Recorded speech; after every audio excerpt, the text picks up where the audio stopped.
ನಮಸ್ತೆ ಸ್ನೇಹಿತರೆ, ಇವತ್ತು ನಾವು ಪ್ರಥಮ BA ಕನ್ನಡದಲ್ಲಿ ನಮ್ಮ ಪರೀಕ್ಷೆಯ ಅಂತಿಮ ತಯಾರಿಯನ್ನು ಮಾಡಿಕೊಳ್ಳುವ.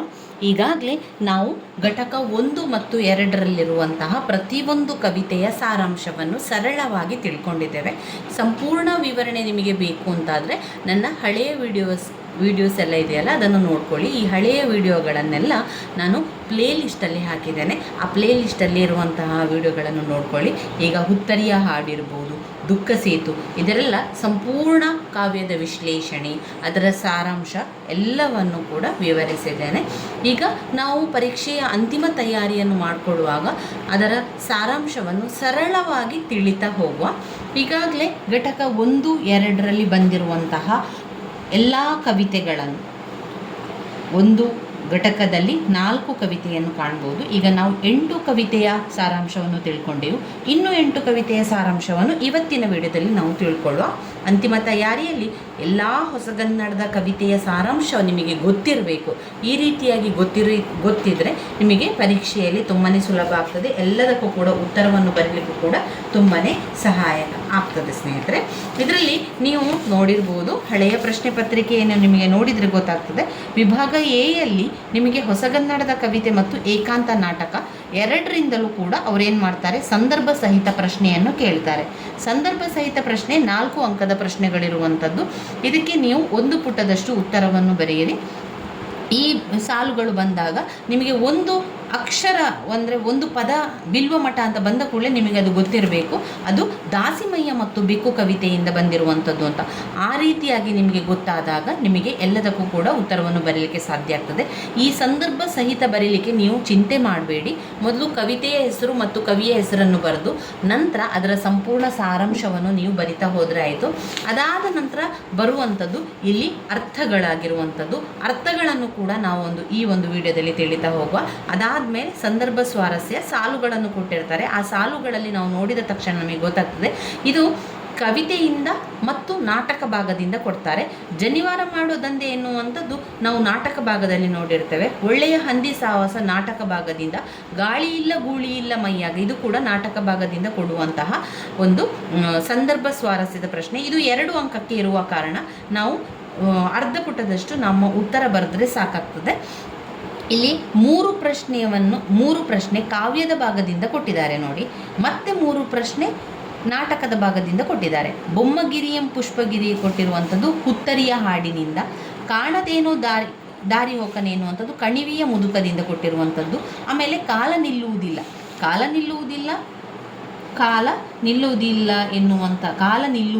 ನಾವು ಕೂಡುವುದಿಲ್ಲ ಎನ್ನುವಂಥದ್ದು ಕಾಲ ನಿಲ್ಲುವುದಿಲ್ಲ ಕವಿತೆಯಿಂದ ಬಂದಿರುವಂಥದ್ದು. ಈ ರೀತಿಯಾಗಿ ನೋಡಬೇಕು. ಅದಾದ ನಂತರ ಬರುವಂಥದ್ದು ಪ್ರಶ್ನೋತ್ತರಗಳಾಗಿರುವಂಥದ್ದು 10 ಅಂಕದ ಪ್ರಶ್ನೆ. ಆಮೇಲೆ ನಾಟಕ ಭಾಗದಿಂದಲೂ ಕೂಡ 10 ಅಂಕದ ಪ್ರಶ್ನೆಯನ್ನು ಕೊಡ್ತಾರೆ. ಆಮೇಲೆ ಒಂದು 5 ಅಂಕದ ಪ್ರಶ್ನೆ, ಒಂದು ಕಾವ್ಯದಿಂದ, ಒಂದು ನಾಟಕ ಭಾಗದಿಂದ. ನಂತರ ಪ್ರಬಂಧ ಮತ್ತು ಆಡಳಿತ ಕನ್ನಡದಲ್ಲಿ ಕೂಡ ಒಂದು 10 ಅಂಕದ ಪ್ರಶ್ನೆ. ಪ್ರಬಂಧದಿಂದ 10 ಅಂಕದ ಪ್ರಶ್ನೆ, ಆಡಳಿತ ಕನ್ನಡದಿಂದ 10 ಅಂಕದ ಒಂದು ಪ್ರಶ್ನೆಗೆ ಉತ್ತರಿಸಬೇಕು. ನಂತರ ಪ್ರಬಂಧದಿಂದ 5 ಅಂಕದ ಪ್ರಶ್ನೆ, ಆಡಳಿತ ಕನ್ನಡದಿಂದ 5 ಅಂಕದ ಪ್ರಶ್ನೆಗಳು ಇರುವಂಥದ್ದು. ಮೊದಲಿಗೆ ನಾವು ಇದರಲ್ಲಿ ಬಂದಿರುವಂತಹ ಅರ್ಥಗಳನ್ನು ನಾನು ನಿಮಗೆ ತಿಳಿಸ್ತಾ ಹೋಗ್ತೇನೆ. ಅದಾದ ಮೇಲೆ ನಾವು ಪದ್ಯದ ಸಾರಾಂಶವನ್ನು ತಿಳ್ಕೊಳ್ಳುವ.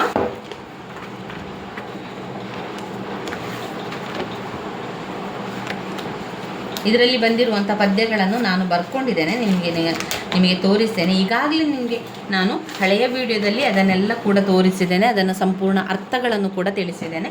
ಮತ್ತೊಮ್ಮೆ ಅರ್ಥಗಳನ್ನು ತಿಳಿಸ್ತಾ ಹೋಗ್ತೇನೆ. ಇದು ನೋಡಿ, ನಾವು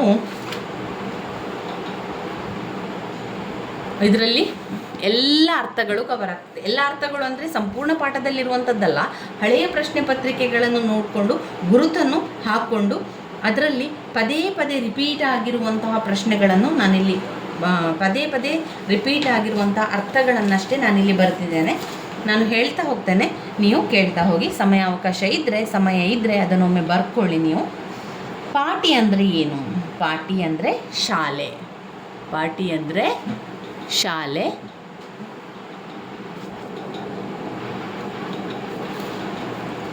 ನೋಡಿ, ಇದರಲ್ಲಿ ತುಂಬಾ ಮುಖ್ಯವಾಗಿರುವಂಥ ಅರ್ಥಗಳನ್ನಷ್ಟೇ ನಾನು ಬರೆದಿರುವಂಥದ್ದು. ನೀವು ಸ್ಕ್ರೀನ್ಶಾಟ್ ಆದರೂ ತೆಗೆದಿಟ್ಕೊಳ್ಳಿ, ಇಲ್ಲ ಅಂತಾದರೆ ನೀವು ಸಮಯ ಇದ್ದರೆ ಅದನ್ನೊಮ್ಮೆ ಬರ್ಕೊಳ್ಳಿ. ನಾನು ಅರ್ಥವನ್ನು ಹೇಳ್ತಾ ಹೋಗ್ತೇನೆ ನೋಡಿ. ಪಾಟಿ ಅಂದರೆ ಶಾಲೆ, ಪಾಟಿ ಅಂದರೆ ಶಾಲೆ. ಚೊಣ್ಣ ಅಂದರೆ ಚಡ್ಡಿ, ಚೊಣ್ಣ ಅಂದರೆ ಚಡ್ಡಿ. ಪಟಕ ಅಂದರೆ ಏನು? ಪಟಕ ಅಂದರೆ ಪೇಟ. ಪಟಕ, ಪಟಗ, ಪೇಟ, ಪೇಟ ಅಂತ ಹೇಳುವಂಥ ಪಟಗ. ಶಾಣ ಅಂದರೆ ಏನು? ಬುದ್ಧಿವಂತ, ಶಾಣ ಅಂದರೆ ಬುದ್ಧಿವಂತ. ಕಲಾಸ್ ಮಾಡುವಂಥದ್ದು, ಕಲಾಸ್ ಮಾಡುವವನನ್ನು ಅಂತ ಹೇಳುವಂಥದ್ದು ಟಿಂಗರ ಬುಡ್ಡಣ್ಣ ನಾಟಕದಲ್ಲಿ ಬರ್ತದೆ ನೋಡಿ. ಕಲಾಸ್ ಮಾಡುವಂಥದ್ದು ಅಂದರೆ ಮುಗಿಸು.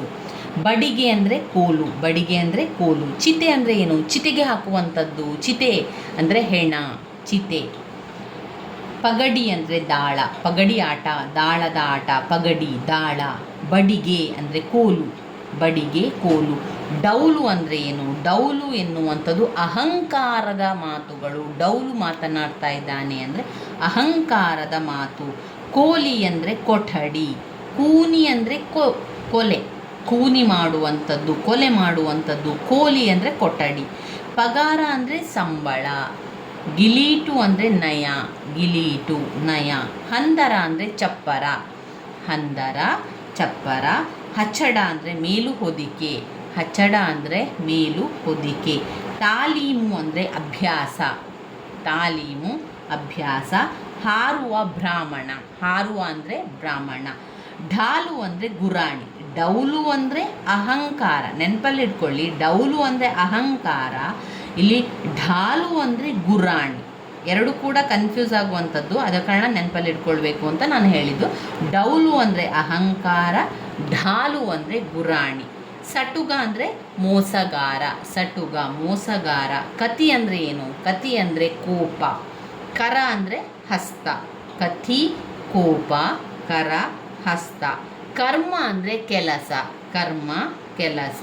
ವಮನ ಅಂದರೆ ವಾಂತಿ, ವಮನ ವಾಂತಿ. ಕುನಿ ಅಂದರೆ ಮುದುಡು, ಕುನಿ ಮುದುಡು. ಇಳೆ ಅಂದರೆ ಭೂಮಿ, ಇಳೆ ಎನ್ನುವಂಥದ್ದು ಭೂಮಿ. ಬಿಮ್ಮನೆ ಅಂದರೆ ಸುಮ್ಮನೆ, ಬಿಮ್ಮನೆ ಸುಮ್ಮನೆ. ಬಿಕ್ಕ ದುಃಖ, ಬಿಕ್ಕ ಅಂದರೆ ದುಃಖ. ಕಮ್ಮಾರ ಅಂದರೆ ಲೋಹದ ಸಾಮಾನು ಮಾಡುವವ ಕಮ್ಮಾರ. ಕಮ್ಮಾರ ಅಂದರೆ ಯಾರು? ಲೋಹದ ಸಾಮಾನು ಮಾಡುವವ. ತಿಮಿರ ಅಂದರೆ ಕತ್ತಲೆ. ಹಲವು ಬಾರಿ ಈ ಅರ್ಥವನ್ನು ಕೇಳಿದ್ದಾರೆ, ನೆನಪಲ್ಲಿಡ್ಕೊಳ್ಳಿ. ತಿಮಿರ ಅಂದರೆ ಕತ್ತಲೆ. ಮೇಡು ಅಂದರೆ ಗುಡ್ಡ. ಮರುಕ ಅಂದರೆ ಅನುಕಂಪ, ಮರುಕ ಹುಟ್ಟುವಂಥದ್ದು, ಅನುಕಂಪ ಹುಟ್ಟುವಂಥದ್ದು. ನಭ ಅಂದರೆ ಆಕಾಶ, ನಭ ಆಕಾಶ. ಕಂದಕ, ಕಂದಕ ಅಂದರೆ ಕೋಟೆಯ ಸುತ್ತಲಿನ ಅಗಳು, ಕೋಟೆಯ ಸುತ್ತಲಿನ ಅಗಳನ್ನೇ ನಾವೇನು ಹೇಳ್ತೇವೆ? ಕಂದಕ ಅಂತ ಹೇಳುವಂಥದ್ದು.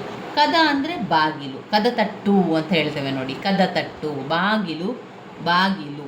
ಹದುಳ ಅಂದರೆ ಕ್ಷೇಮ, ಹದುಳವಾಗಿದೆಯಾ, ಕ್ಷೇಮವಾಗಿದೆಯಾ.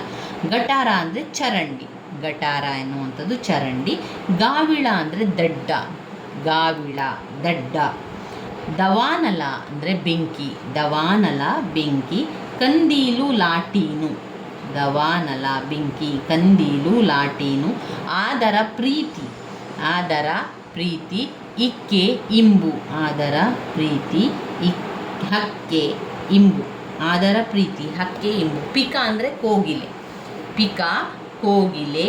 ಶುಕ ಅಂದರೆ ಗಿಳಿ, ಪಿಕ ಕೋಗಿಲೆ, ಶುಕ ಗಿಳಿ. ಚಹರೆ ಲಕ್ಷಣ, ಗೌಹರ ಗುಹೆ.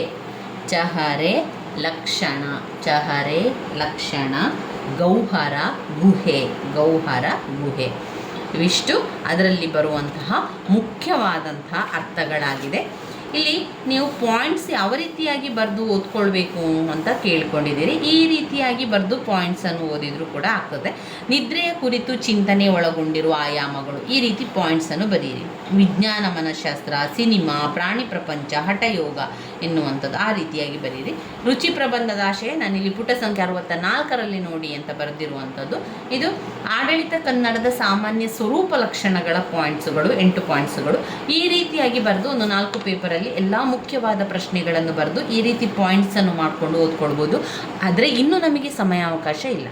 ಪರೀಕ್ಷೆಯ 2-3 ದಿವಸಗಳಲ್ಲಿ ನಾವು ಈ ರೀತಿಯಾಗಿ ಮಾಡ್ಕೊಂಡು ಕೂತ್ಕೊಂಡ್ರೆ ನಮಗೆ ಓದಲಿಕ್ಕೆ ಆಗೋದಿಲ್ಲ. ನೀವೇನು ಮಾಡಿ ಅಂದರೆ ಸಾರಾಂಶವನ್ನೊಮ್ಮೆ ತಿಳ್ಕೊಳ್ಳಿ. ಎಲ್ಲ ಕವಿತೆಯ ಸಾರಾಂಶವನ್ನು ಒಮ್ಮೆ ತಿಳ್ಕೊಂಡ್ರೆ ನಿಮಗೆ ಬರೀಲಿಕ್ಕೆ ಸಾಧ್ಯ ಆಗ್ತದೆ. ಇನ್ನೂ ಓದ್ಕೊಳ್ತೇನೆ, ಇನ್ನು ನಾನು ಪಾಯಿಂಟ್ಸ್ ಬುಕ್ಕನ್ನು ಮಾಡ್ಕೊಳ್ತೇನೆ ಅಂತ ಹೇಳಿದರೆ ನಿಮಗೆ ಸಮಯಾವಕಾಶ ಇಲ್ಲ. ಪಾಯಿಂಟ್ಸ್ ಬುಕ್ಕನ್ನು ನಾವು ಸಾಧಾರಣ 1 ತಿಂಗಳ ಮೊದಲೇ ನಾವು ಪಾಯಿಂಟ್ಸ್ ಬುಕ್ಕನ್ನು ಮಾಡಿಕೊಳ್ಬೇಕು. ಆ 1 ತಿಂಗಳ ಮೊದಲೇ ಪಾಯಿಂಟ್ಸ್ ಬುಕ್ಕನ್ನು ಮಾಡಿಕೊಂಡ್ರೆ ಪರೀಕ್ಷೆ 2 ದಿವಸದ ಮೊದಲು ಆ ಪಾಯಿಂಟ್ಸ್ ಬುಕ್ಕನ್ನು ಮಾತ್ರ ಓದ್ಕೊಂಡ್ರೆ ಸಾಕಾಗ್ತದೆ. ಅಂದರೆ ಇನ್ನು ನಾವು ಈಗ 2 ದಿವಸಗಳಲ್ಲಿ ನಾವು ಆ ರೀತಿ ಪಾಯಿಂಟ್ಸ್ ಬುಕ್ ಮಾಡಿಕೊಂಡು ಓದ್ಕೊಳ್ಳಿಕ್ಕೆ ಸಮಯ ಇಲ್ಲ. ನಾವು ಹೀಗೆ ನೇರವಾಗಿ ಟೆಕ್ಸ್ಟ್ ಬುಕ್ಕಿಂದಲೇ ಓದ್ಕೊಳ್ಬೇಕು. ಇನ್ನು ಮುಂದಿನ ಪರೀಕ್ಷೆಗಳೆಲ್ಲ ಬರಬೇಕಾದ್ರೆ, ಮುಂದಿನ ಸಲ ಪರೀಕ್ಷೆಗಳು ನೀವು ಪ್ರಥಮ ವರ್ಷದಲ್ಲಿದ್ದಾಗ ದ್ವಿತೀಯ ವರ್ಷಕ್ಕಾಗೋ ನೀವೇನು ಮಾಡಬೇಕು ಅಂದರೆ 1 ತಿಂಗಳ ಮೊದಲು ಇರಬೇಕಾದ್ರೇ ಅಸೈನ್ಮೆಂಟನ್ನು ಬರೆದ ನಂತರ ಸಮಯ ಇರ್ತದೆ ನೋಡಿ, ಆ ಸಮಯದಲ್ಲಿ ನಾವು ಪಾಯಿಂಟ್ಸನ್ನು ಮಾಡಿಕೊಂಡು ಇಟ್ಕೊಳ್ಬೇಕು. ಪಾಯಿಂಟ್ಸ್ ಬುಕ್ಕನ್ನು ಮಾಡಿಕೊಂಡು ಪ್ರತಿಯೊಂದು ಪ್ರಶ್ನೆಯ ಪಾಯಿಂಟ್ಸ್ಗಳನ್ನು ಮಾಡಿಕೊಂಡು ಇಟ್ಕೊಂಡ್ರೆ ಓದ್ಕೊಳ್ಳಿಕ್ಕೂ ಕೂಡ ತುಂಬಾ ಅನುಕೂಲ ಆಗುವಂಥದ್ದು. ಇದರಲ್ಲಿ ಘಟಕ 3 ಮತ್ತು 4ರಲ್ಲಿ ಬರುವಂಥ ಕವಿತೆಯನ್ನು ನೋಡ್ತಾ ಹೋಗುವ. ಅದರ ಸಾರಾಂಶ: ಘಟಕ 3 ಪುರುಷ ಸೂಕ್ತ, GS ಶಿವರುದ್ರಪ್ಪನವರು ಬರೆದಿರುವ ಪುರುಷ ಸೂಕ್ತ. ಆಮೇಲೆ ಚೆನ್ನವೀರ ಕಣವಿಯವರು ಬರೆದಿರುವ ಕಾಲ ನಿಲ್ಲುವುದಿಲ್ಲ. ಚಂದ್ರಶೇಖರ ಕಂಬಾರರವರು ಬರೆದಿರುವ ಗಂಗಾಮಯಿ. ಆಮೇಲೆ ಡಾಕ್ಟರ್ ರಾಮೇಗೌಡರವರು ಬರೆದಿರುವ ಬದಲಾವಣೆಯ ಇತಿಹಾಸ. ಇಷ್ಟು 4 ಪದ್ಯಗಳಿದೆ. ಪುಟ ಸಂಖ್ಯೆ 89ರಲ್ಲಿದೆ ನೋಡಿ.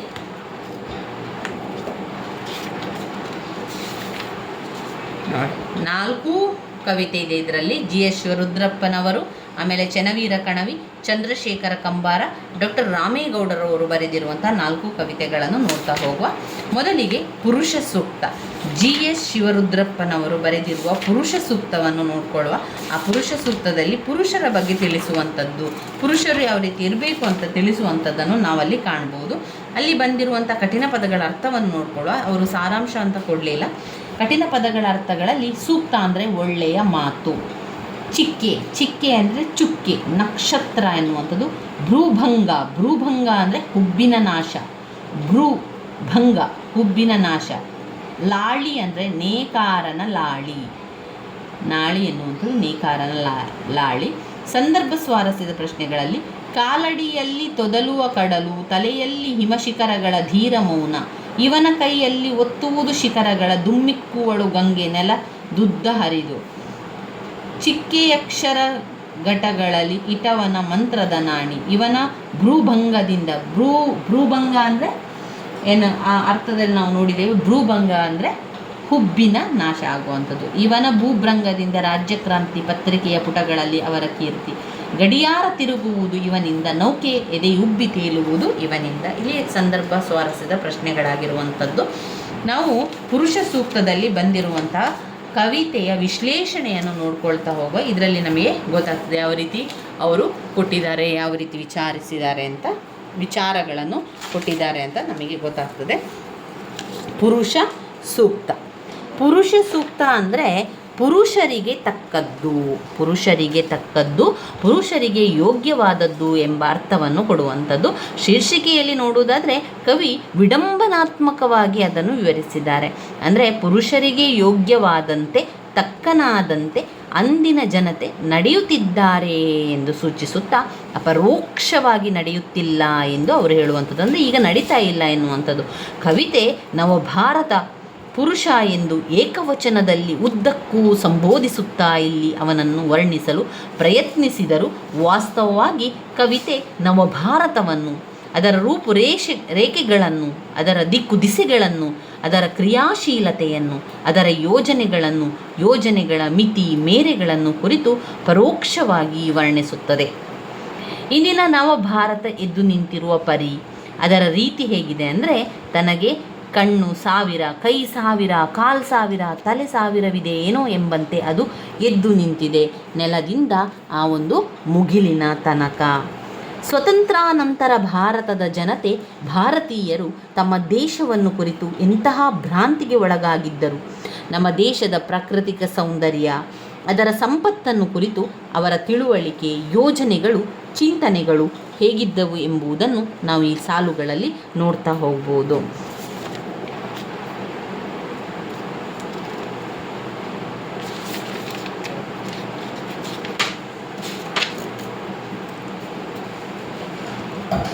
ಇಂದಿನ ನವಭಾರತದ ಜನತೆ ತಮ್ಮ ದೇಶವನ್ನು ಹೇಗೆ ಬಣ್ಣಿಸುತ್ತಿದ್ದಾರೆ ಅಂದರೆ, ಅವರ ಮಾತುಗಳಲ್ಲಿ ಎಷ್ಟು ಅತಿರೇಕವಿದೆ ಅಂದರೆ, ಭಾರತದ ಬುಡದಲ್ಲಿರುವ ಸಾಗರಗಳನ್ನು ತಮ್ಮ ಕಾಲಡಿಯಲ್ಲಿ ಅವು ಬಿದ್ದು ತೊದಲುತ್ತಿವೆ ಎಂದು ಭಾವಿಸಿದಂತಿದೆ. ಹಿಮ ಶಿಖರಗಳ ಧೀರ ಮೌನ ತನ್ನ ತಲೆಯಲ್ಲಿದೆ ಎಂದು ಹೇಳುತ್ತಾರೆ.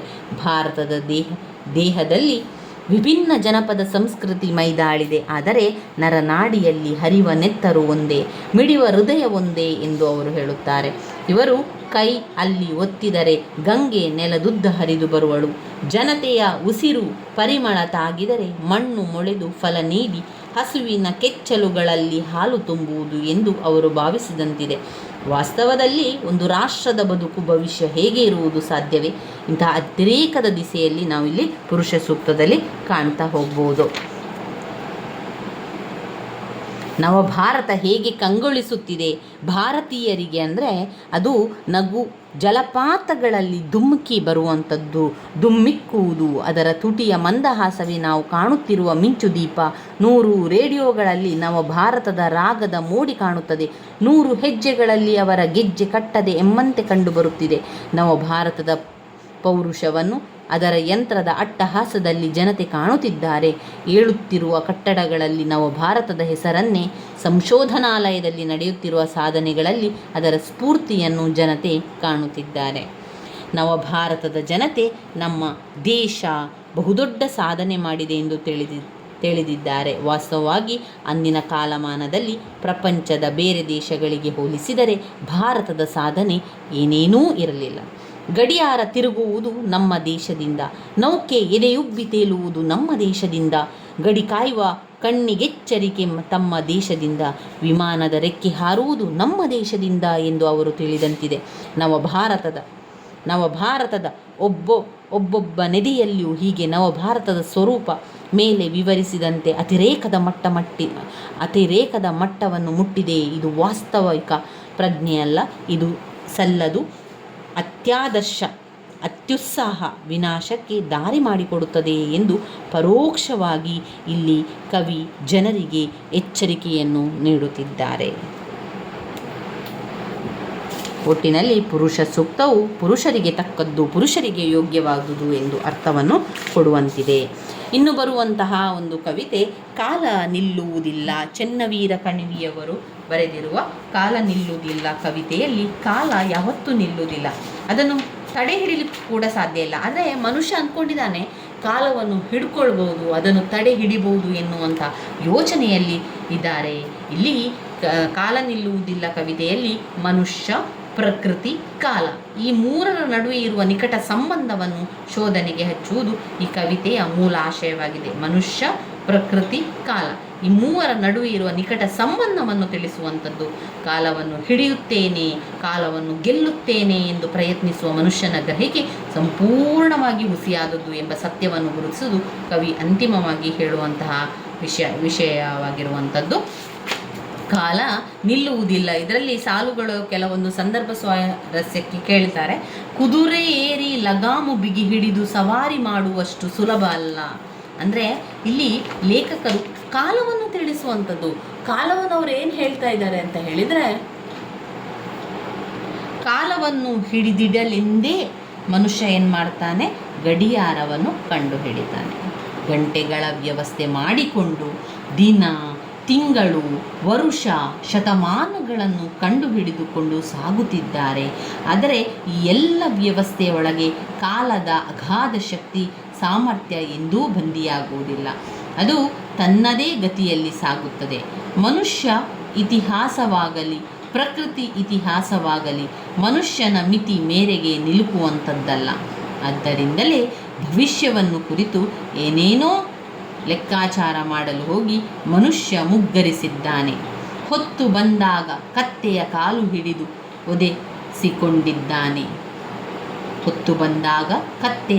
ಹಿಡಿದು ಒದೆಸಿಕೊಂಡಿದ್ದಾನೆ. ಅಂದರೆ ಕಾಲವನ್ನು ಹಿಡಿವೆ ಎಂಬುದು ಎಂದೆಂದೂ ಅಸಾಧ್ಯ.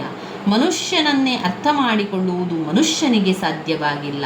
ಮನುಷ್ಯನ ಈ ಪರಿಸ್ಥಿತಿ 12ನೇ ಶತಮಾನದ ಶಿವಶರಣರ ತಾತ್ವಿಕ ಜಿಜ್ಞಾಸೆಯನ್ನು ಕವಿಗೆ ನೆನಪಿಸುತ್ತದೆ. ಇಲ್ಲಿ ಅವರು ಹೇಳುವಂಥದ್ದಷ್ಟೇ, ಅಂದರೆ ಹಿಡಿತೇನೆ, ಕಾಲವನ್ನು ಹಿಡಿತೇನೆ, ಅದನ್ನು ನಿಲ್ಲಿಸುತ್ತೇನೆ, ಅದೆಲ್ಲ ಸಾಧ್ಯವಿಲ್ಲ, ಸವಾರಿ ಮಾಡುವಷ್ಟು ಅದು ಸುಲಭವಲ್ಲ ಎನ್ನುವಂತಹ ಮಾತನ್ನು ಹೇಳುವಂಥದ್ದನ್ನು ಕಾಣಬಹುದು.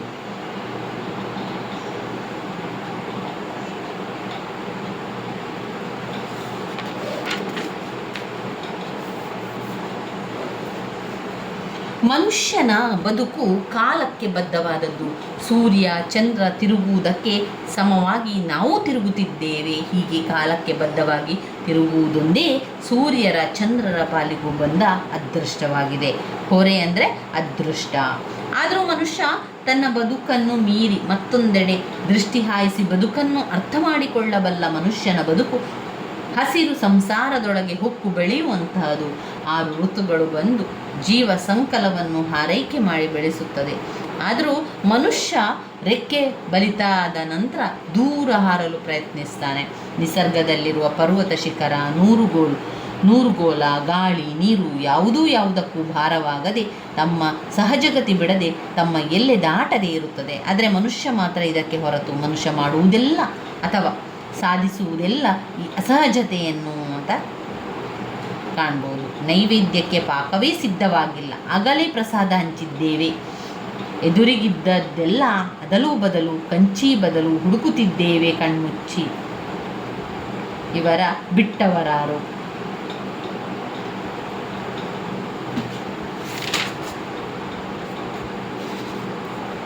ಮನುಷ್ಯನ ಬದುಕಿನ ಪ್ರತಿಯೊಂದು ಹೆಜ್ಜೆ ಕಾಲಕ್ಕೆ ಬದ್ಧವಾಗಿ ನಡೀತದೆ. ಎಲ್ಲವನ್ನು ತನಗೆ ಹದಗೊಳಿಸಿ ಮನುಷ್ಯ ಬಾಳನ್ನು ಸಾಗಿಸುತ್ತಾನೆ. ಇಂತಹ ನಿರಂತರ ಬಾಳಿನಲ್ಲಿ ಬದಲಾವಣೆಗೊಗ್ಗರಣೆ ರೀತಿ ಸೇರಿದೆ. ಏನನ್ನೂ ಬೇಕಾದರೂ ತನಗೆ ಬೇಕಾದಂತೆ ಒಗ್ಗಿಸಿಕೊಳ್ಳಬಲ್ಲ ಮನುಷ್ಯ ಕದ ತಿನ್ನುವವಗೆ ಹಪ್ಪಳ ಇಡೆ ಅಂದರೆ ಬಾಗಿಲನ್ನೇ ತಿನ್ನುವ ಶಕ್ತಿ ಇರುವವನಿಗೆ ಹಪ್ಪಳ ಯಾವ ಲೆಕ್ಕ? ಈ ಗಾದೆ ಮಾತು ಪ್ರಕೃತಿಯನ್ನು ಉಪಯೋಗಿಸುವ ಮನುಷ್ಯನ ಶಕ್ತಿಗೆ ದ್ಯೋತಕವಾಗಿದೆ. ಸೃಷ್ಟಿಯ ಸಮಸ್ತ ಶಕ್ತಿಗಳನ್ನು ಮನುಷ್ಯ ತನ್ನ ಅನುಕೂಲಕ್ಕಾಗಿ ಹೊಂದಿಸಿಕೊಂಡು ಉಪಯೋಗಿಸುತ್ತಿದ್ದಾನೆ. ಕಾಲ, ಪ್ರಕೃತಿ, ಮನುಷ್ಯರ ಪರಸ್ಪರ ನಿಕಟ ಸಂಬಂಧವನ್ನು ವರ್ಣಿಸುತ್ತಾ ಕವಿ ಇದ್ದಕ್ಕಿದ್ದಂತೆ ತಾನು ಅಭಿವ್ಯಕ್ತಿ ನೀಡುತ್ತಿರುವ ತನ್ನ ಈ ಭಾವಗೀತದ ಚರಿತ್ರೆ ಅಂದರೆ ತನ್ನ ಕನ್ನಡ ಕಾವ್ಯ ಚರಿತ್ರೆ ಕೂಡ ಪ್ರತಿನಿತ್ಯದ ನರ್ತನಕ್ಕೆ ಕಾಲದಿಂದ ಕಾಲಕ್ಕೆ ಪರಿವರ್ತನೆ ನೀಡುತ್ತಾ ಸಾಗಿದ ಚರಿತ್ರೆಯಾಗಿದೆ ಎಂದು ಅನಿಸುತ್ತದೆ.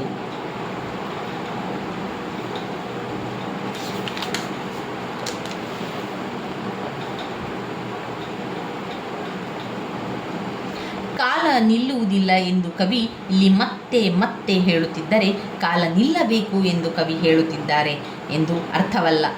ನಿರಂತರವಾಗಿ ಚಲಿಸುತ್ತಲೇ ಇರುವ ಕಾಲದ ಶಕ್ತಿಯನ್ನು, ಕಾಲದ ಅಗಾಧ ಶಕ್ತಿ ಸಾಮರ್ಥ್ಯಗಳನ್ನು ಅವರು ಈ ಮಾತಿನ ಮೂಲಕ ಗುರುತಿಸಲು ಪ್ರಯತ್ನಿಸಿದ್ದಾರೆ. ಕಾಲ ಮತ್ತು ಪ್ರಕೃತಿಯ ಶಕ್ತಿ ಸಾಮರ್ಥ್ಯಗಳು ಅಗಾಧವಾದದ್ದು. ಅದನ್ನು ಹಿಡಿಯುತ್ತೇನೆ, ಅದನ್ನು ಮೀರಿ ತನ್ನ ಶಕ್ತಿ ಸಾಮರ್ಥ್ಯವನ್ನು ತೋರುತ್ತೇನೆ ಎಂದು ಮಾನವ ಲೋಕ ಲೆಕ್ಕಾಚಾರ ಹಾಕಿದರೆ ಅದು ಬರೀ ಭ್ರಮೆ ಮಾತ್ರ. ಕಾಲದ ಎದುರು, ಪ್ರಕೃತಿಯ ಎದುರು ಪ್ರತಿಯೊಬ್ಬರೂ ಕೂಡ ಸಮಾನರು. ಎಲ್ಲರಿಗೂ ಕೂಡ ಕಟ್ಟಿಟ್ಟ ಬುದ್ಧಿ, ಎಲ್ಲರಿಗೂ ಸಮಾನವಾಗಿ ಪ್ರಕೃತಿ ಕೊಡುತ್ತದೆ. ಒಂದಲ್ಲ ಒಂದು ರೀತಿಯಲ್ಲಿ ಕೊಡ್ತಾ ಹೋಗ್ತದೆ. ಅವನನ್ನು ಬಿಟ್ಟು ಇವನನ್ನು ಬಿಟ್ಟು ಪ್ರಕೃತಿ ಕಾಯುವುದಿಲ್ಲ. ಒಬ್ಬರಿಗೆ ಒಂದು ರೀತಿಯದನ್ನು ಕೊಟ್ಟರೆ ಮತ್ತೊಬ್ಬರಿಗೆ ಮತ್ತೊಂದು ರೀತಿಯಲ್ಲಿ ಕೊಡ್ತಾನೆ ಹೋಗುವಂಥದ್ದು ಪ್ರಕೃತಿ.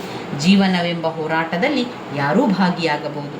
ನಿಂತವರು ನೋಡಿ ಸಂತಸಪಟ್ಟರೆ ಗೆದ್ದವರಿಗೆ ಬೆಳ್ಳಿಯ ಗುರಾಣಿ ಅಂದರೆ ಡಾಲು ಅಂದರೆ ಗುರಾಣಿ ದೊರೆಯಬಹುದು. ಕಾಲದ ಇದಿರುವ ಸೋತವರಿಗೆ ಒಂದು ಅವಕಾಶವಿದೆ. ಸೋತವರಿಗೆ ಇರುವ ಅವಕಾಶವೆಂದರೆ ಗೆದ್ದವರಿಗೆ ಜಗದಿಂದ ದೊರೆತ ಬಹುಮಾನ ಅನಂತರ ಅದು ಪಡೆದು ತಿರುವು. ಹೀಗೆ ಈ ಎಲ್ಲ ಅನುಭವದ ಕಣ್ಣಿನಿಂದ ನೋಡಿ ಅನುಭವ ಪಡೆಯುವ ಅವಕಾಶ ಇದೆ. ಹೀಗೆ ನಿರಂತರವಾಗಿ ಸಾಗುವ ಕಾಲ ಮತ್ತು ಅದರೊಂದಿಗೆ ಸಾಗುವ ಮಾನವನ ಬದುಕನ್ನು ಕುರಿತು ನಿರ್ವಿಘ್ನವಾದ ತಾತ್ವಿಕತೆಯೊಂದಿಗೆ ಕವಿತೆ ಮುಕ್ತಾಯವಾಗುವಂಥದ್ದನ್ನು ಕಾಣ್ಬೋದು. ಈ ಒಂದು ಕವಿತೆಯ ಕಠಿಣ ಪದಗಳ ಅರ್ಥ: ಡೌಲು ಅಂದರೆ ಅಹಂಕಾರ, ಢಾಲು ಅಂದರೆ ಗುರಾಣಿ, ಹೊರೆ ಅಂದರೆ ಅದೃಷ್ಟ, ವರ್ತನೆ ಅಂದರೆ ಗತಿ, ಕೊಲ್ಲಾರಿ ಬಂಡಿ ಅಂದರೆ ಸಿಂಗರಿಸಿದ ಕಮಾನಿನ ಬಂಡಿ, ಕಂಚಿ ಅಂದರೆ ಕತ್ತಾಳೆ ಜಾತಿಗೆ ಸೇರಿದ ಒಂದು ಮರ, ಢಾಲು ಅಂದರೆ ಗುರಾಣಿ, ಡೌಲು ಅಂದರೆ ಅಹಂಕಾರ. ಅದೆರಡೂ ಕೂಡ ನೆನಪಲ್ಲಿರಲಿ. ಡೌಲು ಅಂದರೆ ಅಹಂಕಾರ, ಢಾಲು ಅಂದರೆ ಗುರಾಣಿ. ಇನ್ನು ಸಂದರ್ಭ ಸ್ವಾರಸ್ಯದ ಪ್ರಶ್ನೆಗಳು: ಕುದುರೆ ಏರಿ ಲಗಾಮು ಬಿಗಿ ಹಿಡಿದು ಸವಾರಿ ಮಾಡುವಷ್ಟು ಸುಲಭವಲ್ಲ. ನಿದ್ದೆ ತಿಳಿದಿದ್ದಾಗ ಭೂಮಿಯ ಆಕಾಶಕ್ಕೆ ದೊಡ್ಡ ಬಿರುಕು, ಸದಾ ಅದೇ ಸೂರ್ಯ ಚಂದ್ರರ ಸುಪರಿಚಿತ ಮೋರೆ. ನೈವೇದ್ಯಕ್ಕೆ ಪಾಕವೇ ಸಿದ್ಧವಾಗಿಲ್ಲ, ಆಗಲೇ ಪ್ರಸಾದ ಹಂಚಿದ್ದೇವೆ. ವರ್ತನೆಯ ನರ್ತನಕ್ಕೆ ಪರಿವರ್ತನೆಯ ಸೊಬಗು, ಕಾಲ ನಿಲ್ಲುವುದಿಲ್ಲ, ನಾವು ಕೂಡುವುದಿಲ್ಲ. ಇದೆಲ್ಲ ಕೂಡ ಸಂದರ್ಭ ಸ್ವಾರಸ್ಯದ ಪ್ರಶ್ನೆಗಳು. ಇನ್ನು ಬರುವಂತಹ ಕವಿತೆ ಗಂಗಾಮಯಿ. ಗಂಗಾಮಯಿ ಕವಿತೆಯನ್ನು ಬರೆದವರು ಚಂದ್ರಶೇಖರ ಕಂಬಾರರು. ಚಂದ್ರಶೇಖರ ಕಂಬಾರರು ಏನು ಬರೆದಿದ್ದಾರೆ? ಗಂಗಾಮಯಿ ಎನ್ನುವ ಕವಿತೆಯನ್ನು ಬರೆದಿದ್ದಾರೆ. ನೀರಿನ ಬಗ್ಗೆ ಬರೆಯುವಂತಹ ಒಂದು ಕವಿತೆ, ನೀರಿನ ಬಗ್ಗೆ, ಆ ಒಂದು ನಮ್ಮೂರಿನ ಕೆರೆಯ ಬಗ್ಗೆ ಇಲ್ಲಿ ಈ ಒಂದು ಕವಿತೆಯಲ್ಲಿ ಕಾಣ್ಬೋದು. ಯಾವ ರೀತಿಯಾಗಿದೆ ಎನ್ನುವಂಥದ್ದನ್ನು ಅವರಿಲ್ಲಿ ಲೇಖಕರು ವಿವರಿಸುವಂಥದ್ದು. ಅದಾದ ನಂತರ ಬರುವಂಥದ್ದು ಬದಲಾವಣೆಯ ಇತಿಹಾಸ. ಬದಲಾವಣೆ ಇತಿಹಾಸ ಅಥವಾ ಬದಲಾದ ಇತಿಹಾಸ ಆಗಿರುವಂಥದ್ದು ನಾವು ನೋಡ್ತಾ ಹೋಗಬೇಕು. ಈಗ ಗಂಗಾಮಯಿಯನ್ನು ನೋಡುವ. ಗಂಗಾಮಯಿ ಚಂದ್ರಶೇಖರ ಕಂಬಾರವರು ಬರೆದಿರುವಂತಹ ಒಂದು ಕವಿತೆಯಾಗಿರುವಂಥದ್ದು.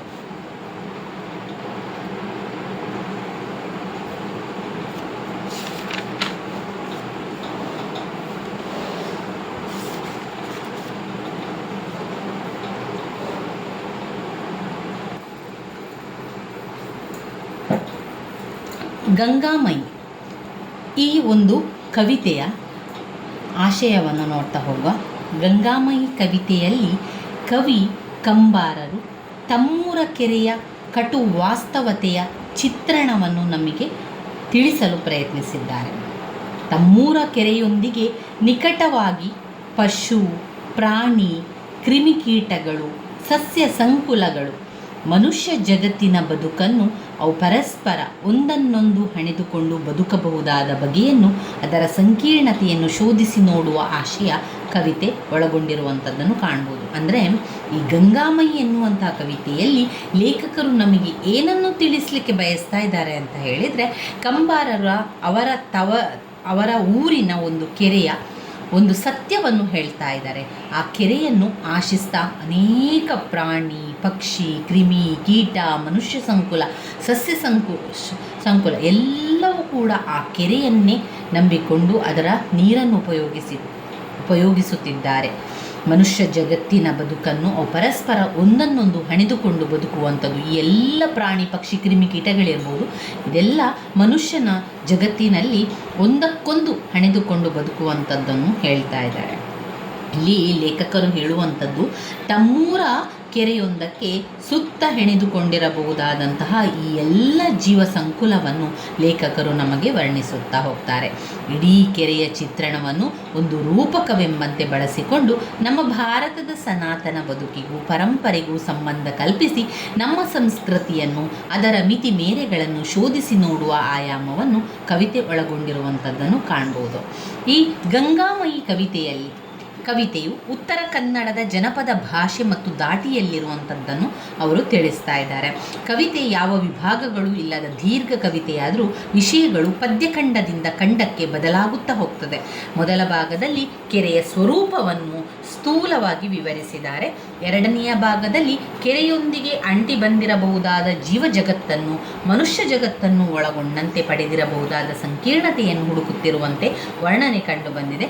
ಮೂರನೆಯ ಭಾಗದಲ್ಲಿ ಗಂಗಾಮಯಿ ಕೆರೆಯ ಆಳ ಪಾತಾಳದೊಂದಿಗಿನ ಸಂಬಂಧದ ವರ್ಣನೆಯನ್ನು ಅಂತಿಮವಾಗಿ ಹೇಳ್ತಾ ಇದ್ದಾರೆ. ಅಂತಿಮವಾಗಿ ನಾಲ್ಕನೆಯ ಭಾಗದಲ್ಲಿ ತನ್ನ ವರ್ತಮಾನ ಕಾಲದಲ್ಲಿ ಈ ಕೆರೆಯೊಂದಿಗಿನ ಮನುಷ್ಯ ಸಂಬಂಧ ಯಾವ ರೀತಿ ರೂಪುಕೊಂಡು ಬದುಕು ಸಾಗುತ್ತಿದೆ ಎಂಬುದನ್ನು ವರ್ಣಿಸಲು ಅಲ್ಲಿ ಪ್ರಯತ್ನಿಸಿದ್ದಾರೆ.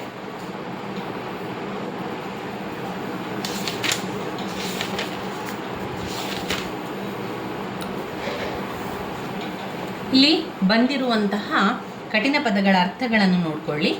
ಮಾಯಿ ಅಂದರೆ ತಾಯಿ, ಒಡ್ಡು ಅಂದರೆ ಅಚ್ಚುಕಟ್ಟು, ಶುಕ ಅಂದರೆ ಗಿಳಿ, ಶುಕ ಅಂದರೆ ಗಿಳಿ, ಪಿಕ ಅಂದರೆ ಏನು? ಕೋಗಿಲೆ, ಚಾರ ಅಂದರೆ ಕ್ಷೌರ, ಮೇಳೆ ಅಂದರೆ ದಟ್ಟವಾಗಿ ಬೆಳೆದ ಗಿಡಗಳ ಗುಂಪು, ಹೊಲಿ ಅಂದರೆ ದಾರದಿಂದ ಕೂಡಿಸುವುದು, ಗುದ್ದು ಅಂದರೆ ಗುಳಿ, ವಿಷಣ್ಣ ಅಂದರೆ ಭಿನ್ನ, ಹಾರುವ ಅಂದರೆ ಬ್ರಾಹ್ಮಣ, ಹಾರುವ ಅನ್ನುವಂಥದ್ದು ಬ್ರಾಹ್ಮಣ.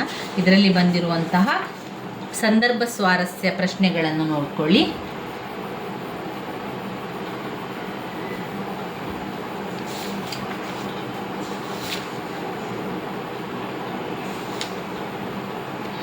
ಇಲ್ಲಿ ನಾವು ಗಂಗೆಯನ್ನು ಕುರಿತು ಬೇಂದ್ರೆಯವರ ನಿಲುವು ಸಂಪೂರ್ಣ ಭಾರತದ ಪೌರಾಣಿಕ ದೃಷ್ಟಿಕೋನಕ್ಕೆ ಅನುಗುಣವಾಗಿ ಭಕ್ತಿಭಾವದಿಂದ ಸಮರ್ಪಿತವಾದದ್ದು.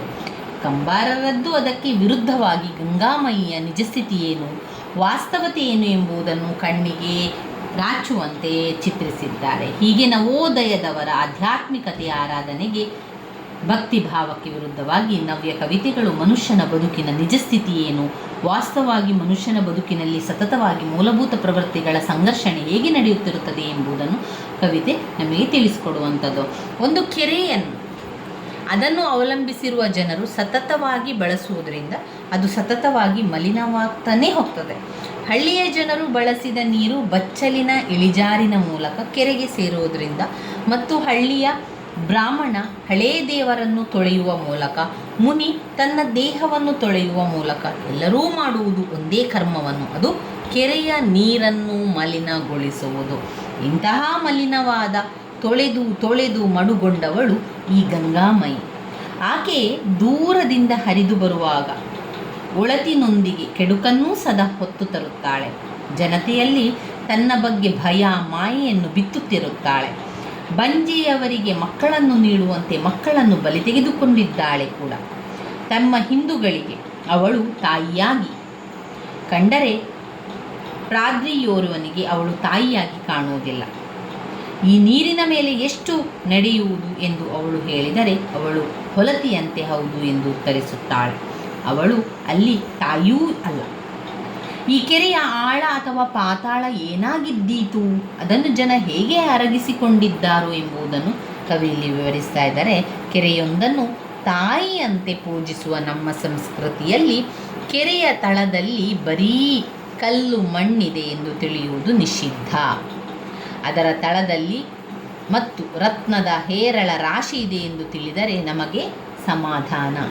ಅಲ್ಲಿಗೆ ಇಳಿಯಬಲ್ಲವರು ಯಾರೂ ಇಲ್ಲ. ಹಾಗೂ ಸಾಹಸ ಮಾಡಿ ಇಳಿದು ನೋಡಿ ಬಂದವರು ಇಂದು ಕಲ್ಲು ದೇವರಾಗಿ, ಲಾವಣಿಗೆ ಕಥೆಯಾಗಿ ಪೂಜೆಗೊಳ್ಳುತ್ತಿದ್ದಾರೆ. ಕೆರೆಯ ಆಳದ ಮುತ್ತು ರತ್ನಗಳನ್ನು ಸಾಮಾನ್ಯರು ತಿಂದು ಅರಗಿಸಿಕೊಳ್ಳಲು ಸಾಧ್ಯವಿಲ್ಲ. ಹಾಗೆ ತಿಂದವರು ಸತ್ತು ಹೋಗುತ್ತಾರೆ. ಹಾಗೆ ಸತ್ತವರನ್ನು ಕಾಣಲು ಜನ ಒಂಟಿಗಾಲಿನ ಬಕದಂತೆ ಹಗಲು ರಾತ್ರಿ ಕಾಯುತ್ತಾರೆ. ತನ್ನ ವರ್ತಮಾನದ ಕಾಲದಲ್ಲಿ ಕೆರೆಯ ಪರಿಸರ ಯಾವುದಕ್ಕೆ ಏನಕ್ಕೆ ಆಶ್ರಯ ಸ್ಥಾನವಾಗಿದೆ ಎಂಬುದನ್ನು ಕವಿತೆಯ ಅಂತ್ಯ ಚಿತ್ರಿಸಲು ಪ್ರಯತ್ನಿಸುತ್ತದೆ. ತನ್ನ ವರ್ತಮಾನ ಕಾಲದಲ್ಲಿ ಅಂದರೆ ಆಗಿ ಹೋಗಿರುವಂಥ, ಭೂತಕಾಲದಲ್ಲಿ ಆಗಿ ಹೋಗಿರುವಂಥದ್ದು, ವರ್ತಮಾನ ಅಂದರೆ ಈಗ ಆಗ್ತಾ ಇರುವಂಥದ್ದು. ಗಂಗಾಮಯಿ ಕೆರೆ ಪ್ರಾಚೀನ ಕಾಲದಂತೆ ಹೊಲೆಯವರಿಗೂ ಮತ್ತು ಹಾರವರಿಗೂ ಎಲ್ಲರಿಗೂ ಎಲ್ಲ ರೀತಿಯ ಬದುಕಿಗೂ ಆಸರೆಯಾಗಿದ್ದಂತೆ ಬದುಕಿನ ಅವಿಭಾಜ್ಯ ಅಂಗವೆಂಬಂತೆ ಉಳಿದುಕೊಂಡು ಬರುತ್ತಿಲ್ಲ. ಜನತೆಯ ಅನೈತಿಕತೆಯ ವ್ಯವಹಾರಗಳಿಗೆ ಇಂದು ಅದು ಆಶ್ರಯ ಸ್ಥಾನವಾಗಿ ಉಳಿದು ಬರುತ್ತಿದೆ. ಹಾದರದ ಕೂಸು ಕರ್ಣರಂಥವರಿಗೆ, ಅದನ್ನೊಪ್ಪದ ಪುಕ್ಕರಿಗೆ ಇಂದು ಕೆರೆ ಆಶ್ರಯ ಸ್ಥಾನವಾಗುತ್ತಿದೆ. ದಿಕ್ಕಿಲ್ಲದ ಅನಾಥರು ಜೀವ ಕಳೆದುಕೊಳ್ಳಲು ಕೆರೆ ಇಂದು ಆಶ್ರಯ ಸ್ಥಾನವಾಗಿದೆ. ಇಂತಹ ವಿವರಗಳನ್ನು, ಅಂದರೆ ಮನುಷ್ಯ ಇಂದು ಸಾಗುತ್ತಿರುವ ದಾರಿಯನ್ನು ದಾಖಲಿಸುವ ವ್ಯವಸ್ಥೆಯೂ ಉಳಿದು ಬರುತ್ತಿಲ್ಲ.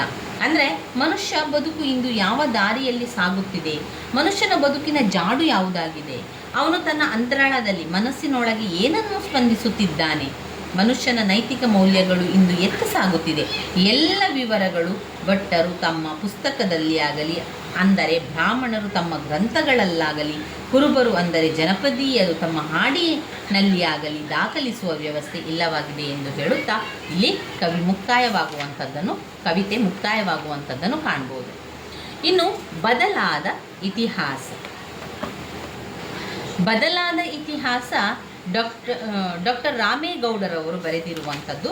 ಬದಲಾದ ಇತಿಹಾಸ ಎನ್ನುವಂತಹ ಒಂದು ಕವಿತೆಯಲ್ಲಿ ನಾವು ಈ ಒಂದು ಕವಿತೆ ಭಾರತದಲ್ಲಿ ಇತಿಹಾಸದಿಂದ ಹರಿದು ಬರುತ್ತಿರುವಂತಹ ಕೆಳವರ್ಗದವರು ಮೇಲ್ವರ್ಗದವರು ಎಂಬ ತಾರತಮ್ಯವನ್ನು, ಅದರ ಶೋಷಣೆಯ ಮುಖವನ್ನು, ಜಾತಿ ಭೇದದ ಕ್ರೂರ ಮುಖವನ್ನು ಕಂಡು ಇಂತಹ ಪ್ರಬಲವಾದ ತಾರತಮ್ಯತೆ, ಅಮಾನವೀಯತೆ ತೊಲಗಲು ಪರಿಹಾರವೇನು ಎಂದು ಚಿಂತಿಸಿ ಆ ಪರಿಹಾರದ ಮೂಲಕ ತನ್ನ ಸುತ್ತಲೂ ತುಂಬಿರುವ ಈ ಒಂದು ಕೊಳಕು ಕ್ರೂರ ಮುಖ ಬದಲಾಗಬಲ್ಲದು. ಹಾಗೆ ಬದಲಾಗಿರುವ ಮುಖವನ್ನು ಕಂಡು ಗೆಲುವಿನಲ್ಲಿ, ಹರ್ಷದಲ್ಲಿ ಮುಕ್ತಾಯವಾಗುತ್ತದೆ. ಕವಿತೆ ಜಾತಿ ತಾರತಮ್ಯತೆ, ವರ್ಗ ತಾರತಮ್ಯತೆಯ ದಾರುಣಕತೆಯನ್ನು 5 ಖಂಡಗಳಲ್ಲಿ ವಿಂಗಡಿಸಿ ವಿವರಿಸಲು ಪ್ರಯತ್ನಿಸುತ್ತದೆ. ಕವಿತೆಯ ವಿಶ್ಲೇಷಣೆ ಈ ರೀತಿ ಮಾಡುವಂಥದ್ದು ಈ ಒಂದು ಕವಿತೆ ಅಂದರೆ ಕವಿತೆಯ ಹೆಸರು ಬದಲಾದ ಇತಿಹಾಸ ಅಥವಾ ಬದಲಾವಣೆಯ ಇತಿಹಾಸ. ಬದಲಾಗಬೇಕು, ಮೊದಲು ಆಗ್ತಾ ಇದ್ದಂಥದ್ದಲ್ಲೂ ಬದಲಾವಣೆ ಆಗಬೇಕು ಅಂತ ಲೇಖಕರು ಇಲ್ಲಿ ಹೇಳ್ತಾ ಇರುವಂಥದ್ದು.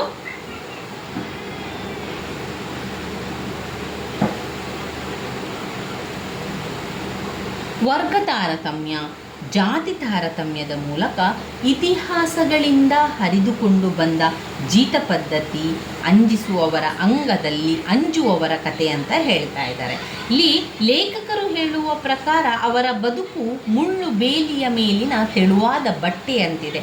ಈಗ ಮುಳ್ಳಿನ ಮೇಲೆ ಬಟ್ಟೆ ಬಿದ್ದರೂ, ಬಟ್ಟೆಯ ಮೇಲೆ ಮುಳ್ಳು ಬಿದ್ದರೂ ಹರಿಯುವಂಥದ್ದು ಬಟ್ಟೆ ಅಂತ ಹೇಳುವಂಥದ್ದು ನೀವು ಎಲ್ಲ ಕಡೆಗಳಲ್ಲಿ ಕೇಳಿರ್ಬೋದು. ಅದೇ ರೀತಿಯಲ್ಲಿ ಇಲ್ಲಿ ಜಾತಿ ತಾರತಮ್ಯ, ವರ್ಗ ತಾರತಮ್ಯವನ್ನು ಇಲ್ಲಿ ಲೇಖಕರು ಈ ರೀತಿಯಾಗಿ ವಿವರಿಸ್ತಾ ಇದ್ದಾರೆ. ಅವರ ಬದುಕು ಮುಳ್ಳು ಬೇಲಿಯ ಮೇಲಿನ ತೆಳುವಾದ ಬಟ್ಟೆಯಂತಿದೆ ಎಂದು ಹೇಳುವಂಥದ್ದು, ಯಾವ ಕ್ಷಣದಲ್ಲೂ ಹರಿದು ಹೋಗುವಂಥದ್ದಾಗಿದೆ. ಇಂತಹವರು ತಮ್ಮ ಬದುಕಿನ ಇತಿಹಾಸವನ್ನು, ನಡೆದುಕೊಂಡು ಬಂದ ರೀತಿಯನ್ನು ದುರ್ಬೀನು ಬಿಟ್ಟು ನೋಡಿ ಸರಿಯಾಗಿ ಅರಿಯಬೇಕು. ಉಳ್ಳವರು, ಮೇಲ್ಮಟ್ಟದವರು, ಜನರು ಆಡಿದ ಆಟಕ್ಕೆ ಆ ಬಾನು ಕೂಡ ತುಸು ಬಾಗಿರುವಂತೆ ಕಾಣುತ್ತಿದೆ. ಈ ಕೆಳವರ್ಗದ ಬದುಕು ಎಷ್ಟು ದಾರುಣವಾದದ್ದು ಅಂದರೆ, ಅವರ ಹೆಣ್ಣು ಮಕ್ಕಳು ಯಾರೋ ಉಂಡು ಎಸೆದ ಎಂಜಲೆಲೆಯ ಹಿಡಿದು ಅನ್ನವನ್ನು ಹೆಕ್ಕಿ ತೆಗೆದು ಬಾಳುವೆಯನ್ನು ಮಾಡಬೇಕಿದೆ. ಊರೆಲ್ಲ ಉಂಡು ಮಲಗಿ ಮುಕ್ಕಳಿಸಿದ ಉಗಿದ ನೀರಿನಲ್ಲಿ ಬದುಕು ಸಾಗಿಸಬೇಕಾಗಿದೆ. ಇದರಿಂದ ಮೃತ್ಯು ಅವರ ಅಂಗಳಗಳಲ್ಲಿ ಕಾಲು ಜಾರಿ ಬಿದ್ದು ನರ್ತಿಸುತ್ತಿದ್ದಾಳೆ. ಈ ಕವಿತೆಯ 2ನೆಯ ಭಾಗದಲ್ಲಿ ಕೆಳವರ್ಗದವರು ದುಡಿಮೆಯ ಭಾರದಿಂದ ನಲುಗಿ ಹೋಗಿರುವ ಚಿತ್ರಣವನ್ನು ವಿವರಿಸ್ತಾ ಇದ್ದಾರೆ. ಬಡವರ ಸಮಸ್ತ ಪ್ರಪಂಚ ದುಡಿಮೆಯ ಭಾರದಿಂದ ನಲುಗಿ ಹೋಗಿರುತ್ತದೆ. ಆಕಾಶದಲ್ಲಿ ಮೋಡ ಕೂಡ ಅವರ ಸುತ್ತಲೂ ಇರುವ ಕೆಲಸದ ಲೋಡ್ನೊಂದಿಗೆ ಓಡುತ್ತಿರುತ್ತದೆ. ತಮ್ಮ ಮೇಲೆ ಇಂತಹ ಹೊರಲಾರದಂಥ ಹೊರೆ ಇರುತ್ತದೆ. ಯಾಕೆ ಎಂದು ಚಂದ್ರ ನಕ್ಷತ್ರಗಳನ್ನು ಎಷ್ಟು ಬೇಡಿದರೂ ಅವು ಕೂಡ ಬದುಕಿನ ಬವಣೆಯನ್ನು ಕುರಿತು ಗೂಢವನ್ನು ತಿಳಿಸದೆ ಕಾಡ್ತದೆ. ದವಡೆ ದಮ್ಮಡಿಗಳನ್ನು ಬಿಗಿ ಹಿಡಿದು ಇವರು ದುಡಿಯುವ ಭಾರಕ್ಕೆ ಅವರ ಹಿಮ್ಮಡಿ ಕುಸಿಯುತ್ತಿರುತ್ತದೆ. ಅವರ ಬದುಕಿನ ಕನವರಿಕೆಗಳು ಏನೆಂದು ಅವರಿಗೆ ತಿಳಿಯದಂತಾಗಿ ಅವರು ದುಡಿದು ದುಡಿದು ಬಸವಳಿದು ಹೋಗಿದ್ದಾರೆ. ಇಂತಹ ಪರಿಸರದಲ್ಲಿ ಎದ್ದು ನಿಂತಿರುವ ಯುವಕನ ಪರಿಸ್ಥಿತಿ ಎಂತಹದು ಎಂಬುದನ್ನು ಈ ಒಂದು ಕವಿತೆಯಲ್ಲಿ ಕಾಣಬಹುದಾಗಿದೆ.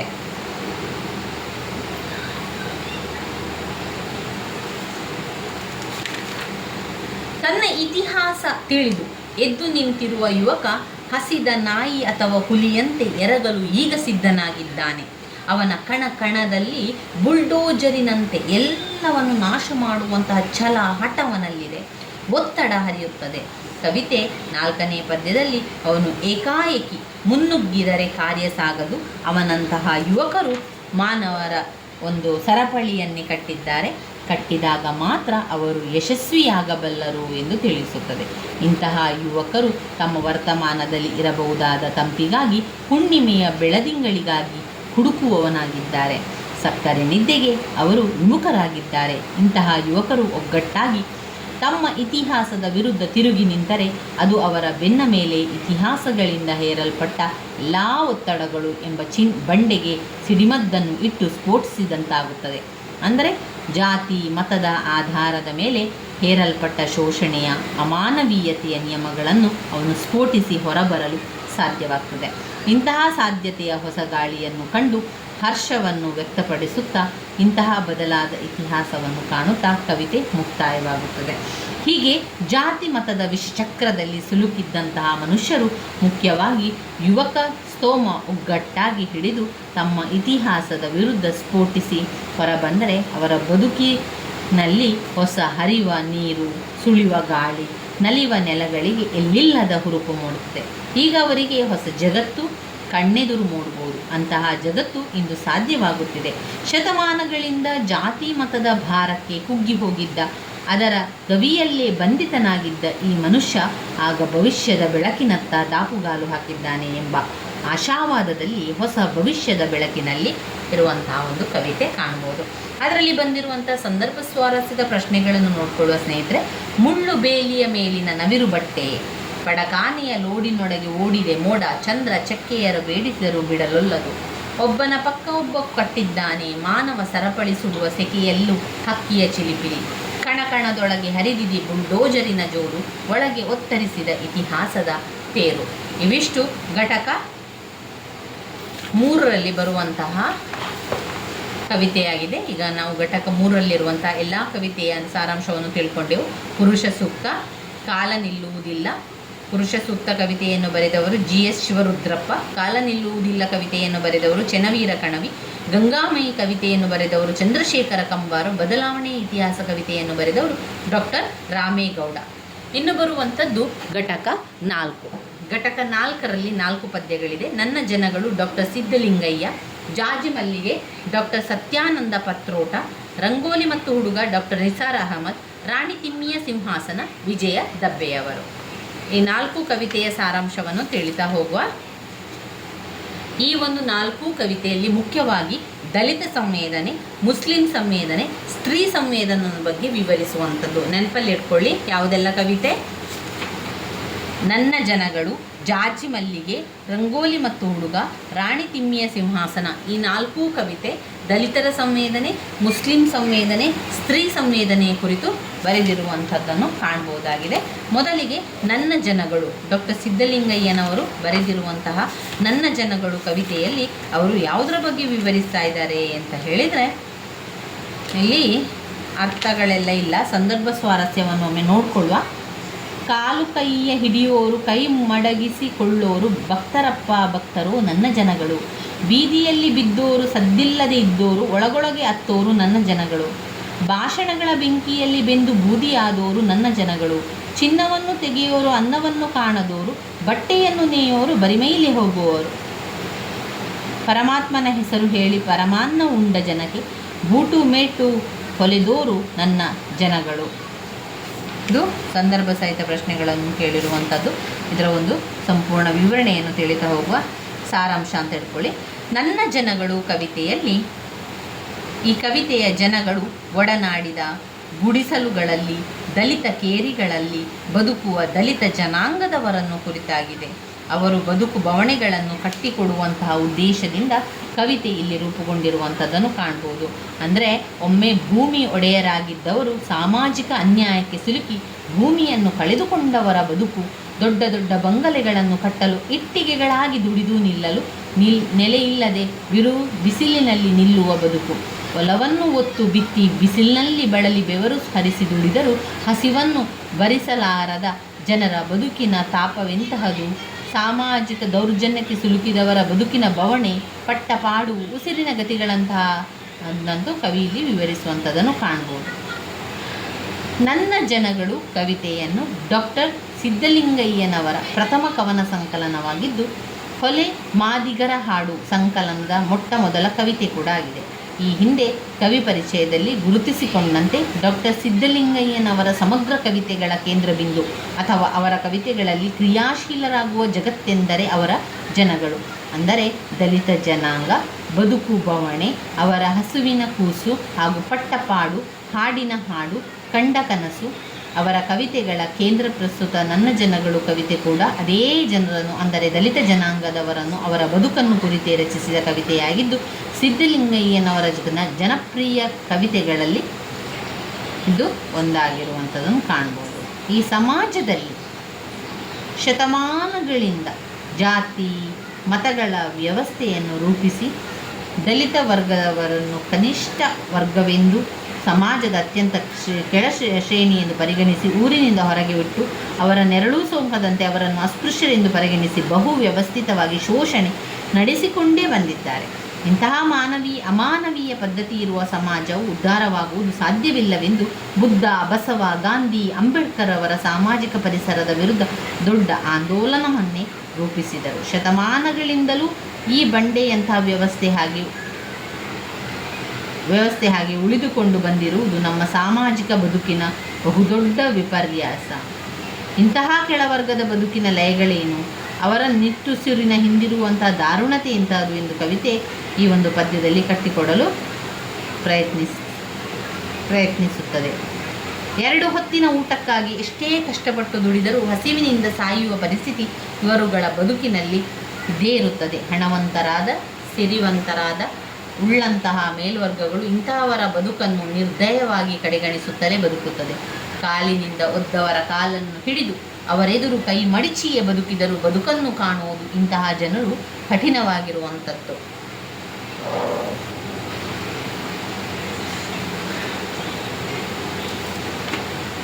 ಇನ್ನು ಬರುವಂಥದ್ದು ಜಾಜಿ ಮಲ್ಲಿಗೆ. ಡಾಕ್ಟರ್ ಸತ್ಯಾನಂದ ಪಾತ್ರೋಟರವರು ಬರೆದಿರುವಂತಹ ಜಾಜಿ ಮಲ್ಲಿಗೆ ಕವಿತೆಯ ವಸ್ತು ಗುಡಿಸಲುಗಳಲ್ಲಿ ವಾಸಿಸುವ ಸಮಾಜದ ಕನಿಷ್ಠ ವರ್ಗ ಅಥವಾ ದಲಿತ ವರ್ಗದ ಮಾನಸಿಕ ಪ್ರಪಂಚವನ್ನು ಚಿತ್ರಿಸುವಂಥದ್ದು ಈ ಕವಿತೆಯ ವಸ್ತುವಾಗಿದೆ.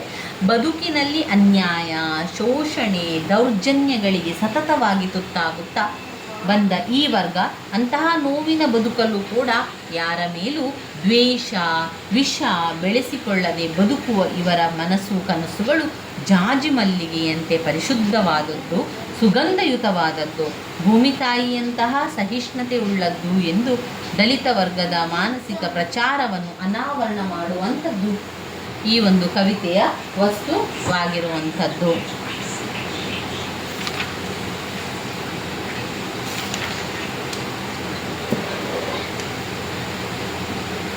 ಇಲ್ಲಿ ಬಂದಿರುವಂಥ ಸಂದರ್ಭ ಸ್ವಾರಸ್ಯದ ಪ್ರಶ್ನೆಗಳನ್ನೊಮ್ಮೆ ನೋಡ್ಕೊಳ್ಳಿ.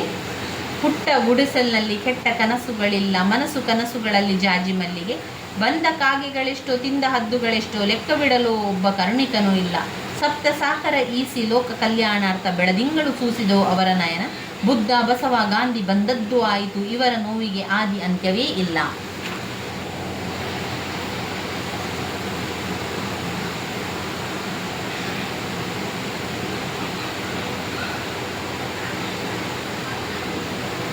ಸಮಾಜದ ಕನಿಷ್ಠ ವರ್ಗಗಳು ಪುಟ್ಟ ಗುಡಿಸಲಿನಲ್ಲಿ ವಾಸಿಸುತ್ತಿದ್ದರೂ ಅವರ ಮನಸ್ಸು ಕೆಟ್ಟದಾಗಿಲ್ಲ. ಮಲ್ಲಿಗೆ ಜಾಜಿಯಲ್ಲಿ ಜಾಜಿ ಮಲ್ಲಿಗೆ ಅತ್ಯಂತ ಸುಕೋಮಲವಾದದ್ದು. ಕೇವಲ ರಾತ್ರಿ ಮಾತ್ರ ಅರಳಿ ಬದುಕಿರುವ ಒಂದೇ ರಾತ್ರಿ ತನ್ನ ಸುತ್ತಮುತ್ತ ಘಮಘಮದ ಪರಿಮಳವನ್ನು ತುಂಬಿ ಬಿಸಿಲೇರುವಷ್ಟರಲ್ಲಿ ಬಾಡಿ ಹೋಗುವ ಈ ಹೂವಿನ ಬದುಕು ಧನ್ಯತೆಗೆ ಇನ್ನೊಂದು ಹೆಸರು. ಪುಟ್ಟ ಗುಡಿಸಲಿನಲ್ಲಿ ಬದುಕುವ ದಲಿತರಿಗೆ ಬದುಕೊಂಬುದು ತೆರೆಯುವುದೇ ರಾತ್ರಿಯ ವೇಳೆ. ಅವರ ಹಾಡು, ಮಾತು, ಕಥೆ, ಕುಣಿತ ಹೀಗೆ ಅವರ ಪ್ರಪಂಚ ಸಾಗಿದರೂ ಅಲ್ಲಿ ಎಲ್ಲೂ ಕಲ್ಮಶವಿಲ್ಲ. ಒಮ್ಮೆ ಅಲ್ಲಿ ವಿದ್ವಾಂಸಕ ಚಟುವಟಿಕೆ ತೊಡಗಿದವರಿದ್ದರೂ ಅವರು ಮೇಲ್ವರ್ಗದ ಒತ್ತಾಸೆಯಿಂದಾಗಿ ಬಡತನದ ದಾರುಣತೆಯನ್ನು ನೀಗುವುದಕ್ಕಾಗಿ ವಿನಃ ಕೆಳವರ್ಗದವರ ಮಾನಸಿಕ ಪ್ರಪಂಚ ಎಂಬುದು ಬಹುತೇಕ ನಿರ್ಮಲವಾದದ್ದಾಗಿರುತ್ತದೆ.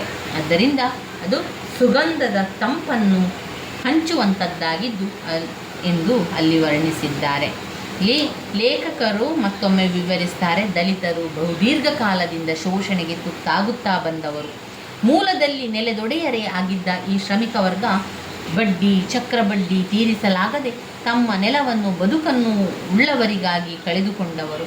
ಇಂತಹ ನ್ಯಾಯ ಅನ್ಯಾಯ ಲೆಕ್ಕ ಬಿಡಲು ಅವರಲ್ಲಿ ಒಬ್ಬ ಲೆಕ್ಕಗನು ಅಂದರೆ ಕರುಣಿಕ ಅಂದರೆ ಲೆಕ್ಕಪತ್ರಗಳನ್ನು ದಾಖಲೆ ಮಾಡುವಂಥವನು ಇಲ್ಲ. ಯಾರೇ ಬಂದರೂ ಈ ಜನರ ಬದುಕನ್ನು ದೋಚಿ ಜಾತ್ರೆ ಆಚರಿಸಿದರೂ ಈ ಜನರು ಅವರ ಮೇಲೆ ಮುನಿಸೆಂಬುದನ್ನು ತೋರುವುದಿಲ್ಲ.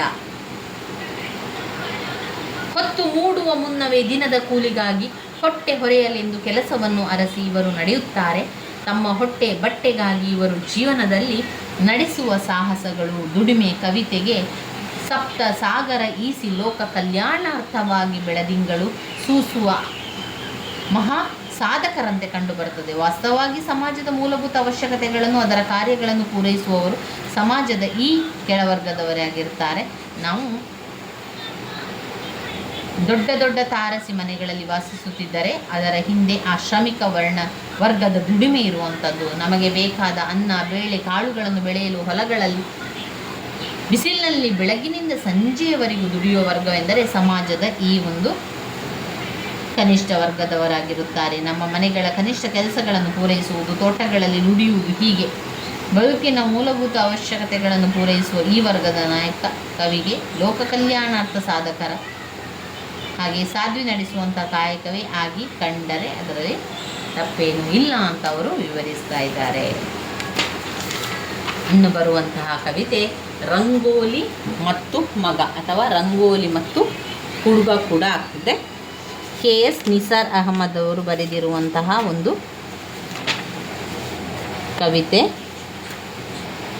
ಇಲ್ಲಿ ಅರ್ಥಗಳನ್ನು ನೋಡ್ಕೊಳ್ಳೋ ಮೊದಲಿಗೆ, ಕೋಲಿ ಅಂದರೆ ಕೊಠಡಿ, ಕೋಲಿ ಅಂದರೆ ಕೊಠಡಿ, ಕಾಫರ ಅಂದರೆ ಮುಸಲ್ಮಾನ, ಹಕ್ಕೆ ಅಂದರೆ ಇಂಬು, ಸಾಫು ಅಂದರೆ ಸ್ವಚ್ಛ. ಸಂದರ್ಭ ಸ್ವಾರಸ್ಯದ ಪ್ರಶ್ನೆಗಳು. ಖಾಲಿ ಮನಸ್ಸಿನ ಕೋಲಿಗಳ ಬೀಗ ತೆರೆದು ತುಂಬುವುದೆಂತ ಭಾವಾವೇಗ. ಯಾವುದೋ ಆರ್ಷ ಮಂತ್ರಕ್ಕೆ ಒಡಮೂಡದೆ ಕಲೆಗಾರಿಕೆಯ ರೆಕ್ಕೆ. ಕಾಫರನ ಬಿರುದು ಹೆತ್ತವಳಿಂದ ಹೊತ್ತಿದೆ. ಯಾಕೆ ಬಿಡಿಸುತ್ತಾರೆ ಇವರು ಹೀಗೆ ದಿನಾಚಕ್ರ ಬಂದ. ತೊರೆದು ಅರೆಗಳಿಗೆ ಮೌನದ ಹಕ್ಕೆ. ಹವ್ವ ನೆರಗಿತು ಮತ್ತೆ ಪ್ರಶ್ನೆ ಗರುಡನ ರೆಕ್ಕೆ. ರಂಗೋಲಿ ಹಾಯಾಗಿತ್ತು ಯಾವತ್ತಿನಂತೆ. ಇದು ಸಂದರ್ಭ ಸ್ವಾರಸ್ಯದ ಪ್ರಶ್ನೆಗಳು. ನಾವು ಇದರ ರಂಗೋಲಿ ಮತ್ತು ಹುಡುಗನ ಒಂದು ಸ್ವಲ್ಪ ವಿಶ್ಲೇಷಣೆಯನ್ನು ತಿಳ್ಕೊಳ್ಳುವ.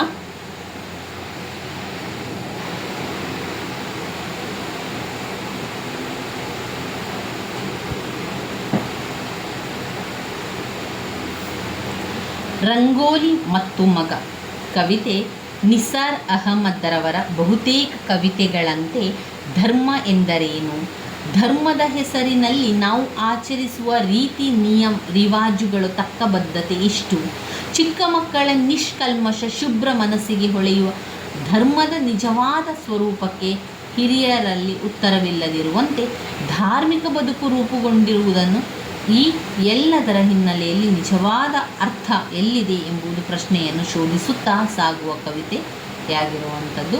ಈ ಕವಿತೆಯ ನಾಯಕ ಹಿಂದೂ ಧರ್ಮೀಯರು ಪ್ರತಿದಿನ ಬೆಳಿಗ್ಗೆ ಮನೆ ಮಂದಿ ಅಂಗಳವನ್ನು ಗುಡಿಸಿ ಸಾರಿಸಿ ಹಾಕುವ ರಂಗೋಲಿಗೆ ಮಾರು ಹೋದವನು. ಅದು ಅವನಿಗೆ ಅತ್ಯಂತ ಚಿತ್ತಾಕರ್ಷಕ ಮತ್ತು ಅದರ ಚೆಲುವಿಗೆ ಅವನು ಮನಸೋತು ಹೋಗ್ತಾನೆ. ನಾಯಕ ಹಿಂದೂ ಧರ್ಮೀಯರು ಮಾಡುವಂತಹ ಒಂದು ರಂಗೋಲಿಯನ್ನು ನೋಡಿ ನಾಯಕ ಮೈಮರೆತಾನೆ, ಮನಸೋತು ಹೋದವನಾಗಿದ್ದಾನೆ. ಅವರು ರೂಪುರೇಖೆಗಳು ಅವನನ್ನು ಅಲ್ಲಿ ಬೆರಗುಗೊಳಿಸುವುದಕ್ಕಾಗಿರುತ್ತದೆ. ಇದು ಅವನ ಮನಸ್ಸನ್ನು ಅಷ್ಟು ತೀವ್ರವಾಗಿ ಆಕರ್ಷಿಸಿರಲು ಕಾರಣ. ಅವರ ಮನೆಯಲ್ಲಿ ಈ ಸುಂದರ ರೂಪ ಸೊಗಸುಗಳಿಂದ ಮೆಡಗಿಯಿಂದ ಆಕರ್ಷಿಸುವ ರಂಗೋಲಿ ಬಿಡುವ ಪದ್ಧತಿ ಇಲ್ಲವೆಂಬ ಕಾರಣಕ್ಕಾಗಿ ಯಾವುದೋ ಆಕರ್ಷಕ ವಸ್ತುವನ್ನು ಮನವನ್ನು ಸೆಳೆದ ಸೌಂದರ್ಯ ನಮ್ಮ ಕೈಗೆ ಎಟಕಲಾರದ ವಸ್ತುವೆಂದರೆ ಮನಸ್ಸು. ಅದರ ಬಗ್ಗೆ ತೀವ್ರವಾಗಿ ಕುತೂಹಲದಿಂದ ತಿಳಿಸುವಂಥದ್ದನ್ನು ಕಾಣ್ಬೋದು.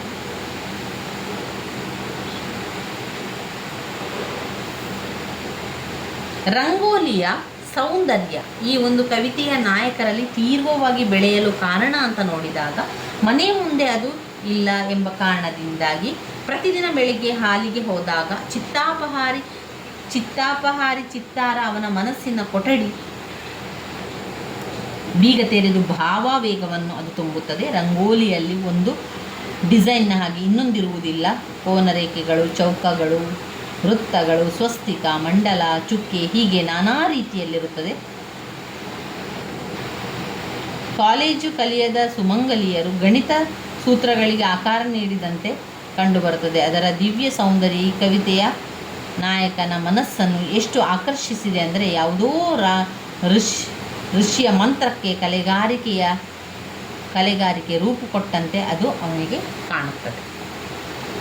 ರಂಗೋಲಿಯ ಸೌಂದರ್ಯ ಈ ಕವಿತೆಯ ನಾಯಕನ ಮನಸ್ಸನ್ನು ಆಕರ್ಷಿಸಿರುವಂಥದ್ದನ್ನು ಕಾಣ್ಬೋದು. ಅವನ ತೀರಾ ಎಳೆಯ ವಯಸ್ಸಿನಲ್ಲಿ ತನ್ನ ಮನೆಯಲ್ಲಿ ಅದು ಇಲ್ಲದ ಕಾರಣ ಕವಿತೆಯ ನಾಯಕನ ಸಮಾಜದ ರೂಪ ದೂಷಣೆಯನ್ನು ಎದುರಿಸಿ ಅವಪಮಾನಕ್ಕೆ ಒಳಗಾಗಿದ್ದು, ರಂಗೋಲಿಯನ್ನು ರೂಪಿಸಿದ ತನ್ನ ಅಜ್ಜಿಯ ಬಿರು ನುಡಿಯಿಂದ ಮನನೊಂದಿದ್ದು ಮುಂದೆ ಕವಿತೆಯ ಎರಡನೆಯ ಭಾಗದಲ್ಲಿ ಅದನ್ನು ನಾವು ನಿರೂಪಣೆಗೊಂಡಿರುವಂಥದ್ದು ಕಾಣ್ಬೋದು. ಎಲ್ಲ ಸುಂದರ ವಸ್ತುಗಳ ಬಗ್ಗೆ ಬಾಲ್ಯದಲ್ಲಿ ತುಂಬಾ ಆಸಕ್ತಿ ಇರ್ತದೆ ನೋಡಿ. ಈಗ ನಮಗಾದರೂ ಅಷ್ಟೇ ಬಾಲ್ಯದಲ್ಲಿ ಬೇರೆ ಬೇರೆ ವಿಷಯಗಳ ಬಗ್ಗೆ ಆಸಕ್ತಿ ಇರ್ತದೆ. ಈ ಒಂದು ಕವಿತೆಯಲ್ಲೂ ಅಷ್ಟೇ ನಾಯಕನಿಗೆ ಬಾಲ್ಯದಲ್ಲಿ ಆ ಒಂದು ರಂಗೋಲಿ ಎನ್ನುವಂತಹ ಕಲೆಯನ್ನು ಹೋಗಿ ಬೆಳ್ಳನೆಯ ಕಗ್ಗಾಡವನ್ನು ಭೇದಿಸಲಾಗದೆ ಸೋತಿರ್ತಾನೆ. ಇವನ ತೀವ್ರ ಆಸಕ್ತಿಗೆ ಅವನ ತಾಯಿ ಅವನು ಮುಸಲ್ಮಾನ ಎಂಬುದನ್ನು ನೆನಪಿಸಿ ತಣ್ಣೀರನ್ನು ಎರಚಿರುತ್ತಾಳೆ. ಒಮ್ಮೆ ಎಳೆಯ ವಯಸ್ಸಿನಲ್ಲಿ ಪಕ್ಕದ ಮನೆಯ ಬ್ರಾಹ್ಮಣ ಕುಟುಂಬದವರು ಬಿಡಿಸಿದ ರಂಗೋಲಿಯನ್ನು ನೆಟ್ಟ ಕಣ್ಣಿಂದ ನೋಡುತ್ತಿದ್ದ ಸಂದರ್ಭದಲ್ಲಿ ಇವನನ್ನು ಹೀಯಾಳಿಸಿದ ನೆನಪು ಆ ನಾಯಕನ ಮನದಲ್ಲಿ ಅಚ್ಚಳಿಯದೆ ಉಳಿದಿದೆ.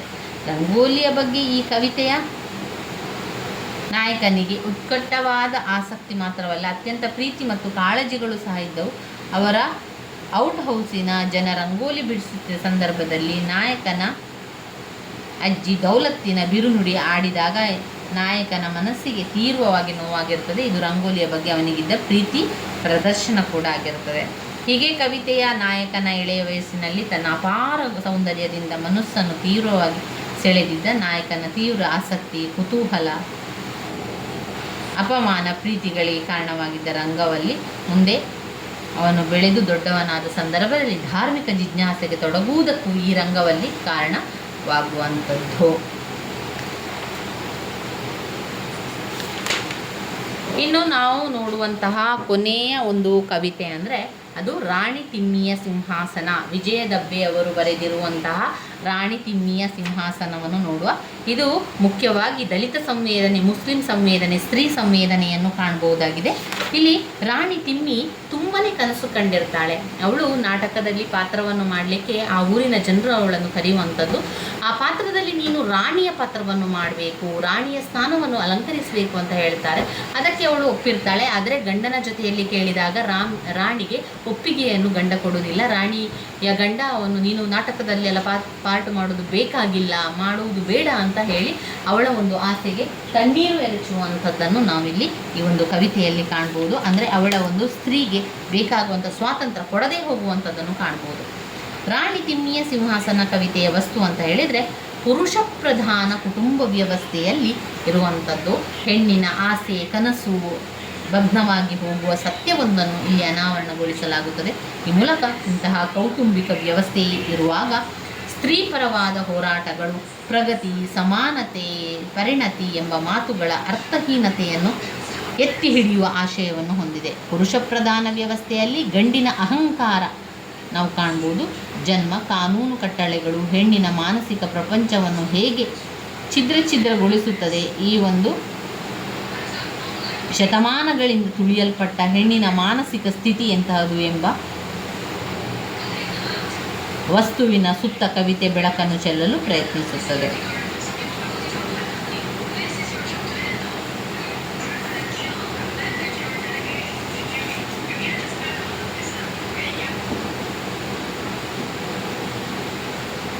ಸ್ತ್ರೀ ಸಂವೇದನೆ, ಸ್ತ್ರೀವಾದಿ ಚಿಂತನೆಯು ಕನ್ನಡ ಸಾಹಿತ್ಯ ರಂಗದಲ್ಲಿ ರೂಪುಗೊಳ್ಳುತ್ತದೆ.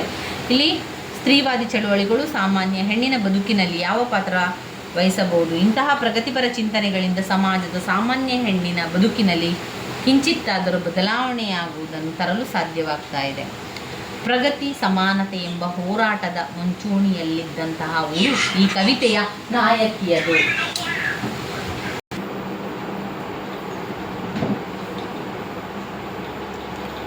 ಆ ಊರಿನ ಜನತೆ ಸಮಾನತೆಯನ್ನು ಕುರಿತು ಮಾತನಾಡುವುದಿರಲಿ. ಆ ಊರಿನ ನಾಯಿ ನರಿಗಳು ಸಮಾನತೆಯಿಂದ ಬೊಗಳುತ್ತದೆ. ಈ ವಾಕ್ಯ ವಿಡಂಬನಾತ್ಮಕವಾಗಿದೆ. ಅಂದರೆ ಜನರು ಸಮಾನತೆಯನ್ನು ಕುರಿತು ಆಡುವ ಮಾತುಗಳು ಬೊಗಳುವ ಮಾತುಗಳಂತೆ ಅರ್ಥಹೀನ ಎಂದು ಹೇಳಿ ಮೇಲಿನ ಒಂದು ವ್ಯಂಗ್ಯವನ್ನು ಅವರಲ್ಲಿ ಹೇಳುವಂಥದ್ದು. ಈ ಕವಿತೆ ಆರಂಭದಲ್ಲಿಯೇ ಪ್ರಗತಿ, ಸಮಾನತೆಗಳನ್ನು ವ್ಯಂಗ್ಯವಾಗಿ ಗೇಲಿ ಮಾಡುತ್ತಾ ಆರಂಭವಾಗಿರುವಂತಹ ಒಂದು ಕವಿತೆಯಾಗಿದೆ. ಈ ಒಂದು ಕವಿತೆಯಲ್ಲಿ ಪ್ರಗತಿ, ಸಮಾನತೆ, ಪರಿಣತಿ ಎಂಬುದು ನಮ್ಮ ಸಮಾಜದಲ್ಲಿ ಗೇಲಿ ಮಾಡಬಲ್ಲ ಸಂಗತಿಗಳು ಮಾತ್ರ. ಅವುಗಳಿಗೆ ನಿಜವಾದ ಅರ್ಥ ನಮ್ಮ ಸಾಮಾಜಿಕ ಸಂದರ್ಭದಲ್ಲಿರಲು ಸಾಧ್ಯವಿಲ್ಲ ಎಂದು ವ್ಯಂಗ್ಯವಾಗಿ ಸೂಚಿಸುತ್ತಾ ಸಾಗುತ್ತಾರೆ. ಕವಿತೆ ಇದೇ ನೆಲೆಯನ್ನು ಹಿಡಿದು ಹೊರಟಿದೆ ಎನ್ನುವಂಥದ್ದು ಕಾಣ್ಬೋದು. ಮನೆ ಮನೆ ಹುಡುಕಿ ನಾಟಕದಲ್ಲಿ ರಾಣಿ ಪಾತ್ರವಹಿಸಲು ತಿಮ್ಮಿ ಎಂಬ ಹೆಣ್ಣು ಮಗಳನ್ನು ಆಯ್ಕೆ ಮಾಡಿ ಒಪ್ಪಿಸುತ್ತಾರೆ. ಹೀಗೆ ನಾಟಕವೊಂದರಲ್ಲಿ 100 ಜನ ನೋಡುವಂತಹ ಒಂದು ಸ್ಥಾನದಲ್ಲಿ ನಿಲ್ಲುತ್ತೇನೆಂದರೆ ಪ್ರತಿಯೊಬ್ಬರ ಮನುಷ್ಯನಿಗೂ ಸಹಜವಾಗಿ ಆಸೆಗಳು ಹುಟ್ಟುವಂಥದ್ದು, ಕಲ್ಪನೆಗಳಾಗುವಂಥದ್ದು, ಸಂತೋಷವಾಗುವಂಥದ್ದು. ಆ ನಾಟಕದಲ್ಲಿ ತಿಮ್ಮಿಗೆ ರಾಣಿ ಪಾತ್ರವನ್ನು ವಹಿಸಿಕೊಡ್ತಾರೆ. ರಾಣಿ ಪಾತ್ರ ವಹಿಸಲು ಒಪ್ಪಿಕೊಂಡಂತಹ ತಿಮ್ಮಿಗೂ ಕೂಡ ಅವಳಲ್ಲಿದ್ದಂತಹ ಹುಯ್ಯಾಲಿ ಆಸೆಗಳು ಗರಿಗೆದರುತ್ತದೆ. ಹೀಗೆ ನಾಟಕದಲ್ಲಿ ಪಾತ್ರ ವಹಿಸ್ತಾ ಇದ್ದ ತಿಮ್ಮಿಯ ಆಸೆಗಳು ಈಡೇರುವಂತಹ ಕಾಲ ಬಂದಂತಾಗಿ ಅದಕ್ಕೆ ತಕ್ಕನಾಗಿ ತಾನೂ ನಿರ್ವಹಿಸುವ ಪಾತ್ರವೇ ನಾಟಕದ ಜೀವ ಎಂಬಂತಹ ಹೊಗಳಿಕೆಯ ಮಾತುಗಳು ಕೂಡ ಬಂತು. ತಿಮ್ಮಿ ಕನಸಿನ ಗಾಳಿಲಿ ತೇಲುತ್ತಿದ್ದಳು. ಹೆಣ್ಣಿನ ಇಂತಹ ಆಸೆಗಳಿಗಾಗಲಿ ಕನಸುಗಳಿಗಾಗಲಿ ನಮ್ಮ ಪುರುಷ ಪ್ರಧಾನ ಕೌಟುಂಬಿಕ ವ್ಯವಸ್ಥೆಯಲ್ಲಿ, ಪುರುಷ ಪ್ರಧಾನ ಸಾಮಾಜಿಕ ವ್ಯವಸ್ಥೆಯಲ್ಲಿ ತೃಣ ಮಾತ್ರವೂ ಅವಕಾಶವಿಲ್ಲ. ಕವಿತೆ ಮುಂದೆ ಇಂತಹ ಪುರುಷ ಪ್ರಧಾನ ಸಾಮಾಜಿಕ ವ್ಯವಸ್ಥೆಯಲ್ಲಿ ಹೆಣ್ಣಿನ ಇಂತಹ ಸಣ್ಣ ಆಸೆ ಕನಸುಗಳು ಹೇಗೆ ಗಾಳಿಯಲ್ಲಿ ತೂರಿ ಹೋಗುತ್ತದೆ, ಕಣ್ಣೀರಿನಲ್ಲಿ ಕರಗಿ ಹೋಗುತ್ತದೆ ಎಂಬ ಹೆಣ್ಣಿನ ದಾರುಣ ಸ್ಥಿತಿಯನ್ನು ಚಿತ್ರಿಸಲು ಪ್ರಯತ್ನಿಸುತ್ತದೆ.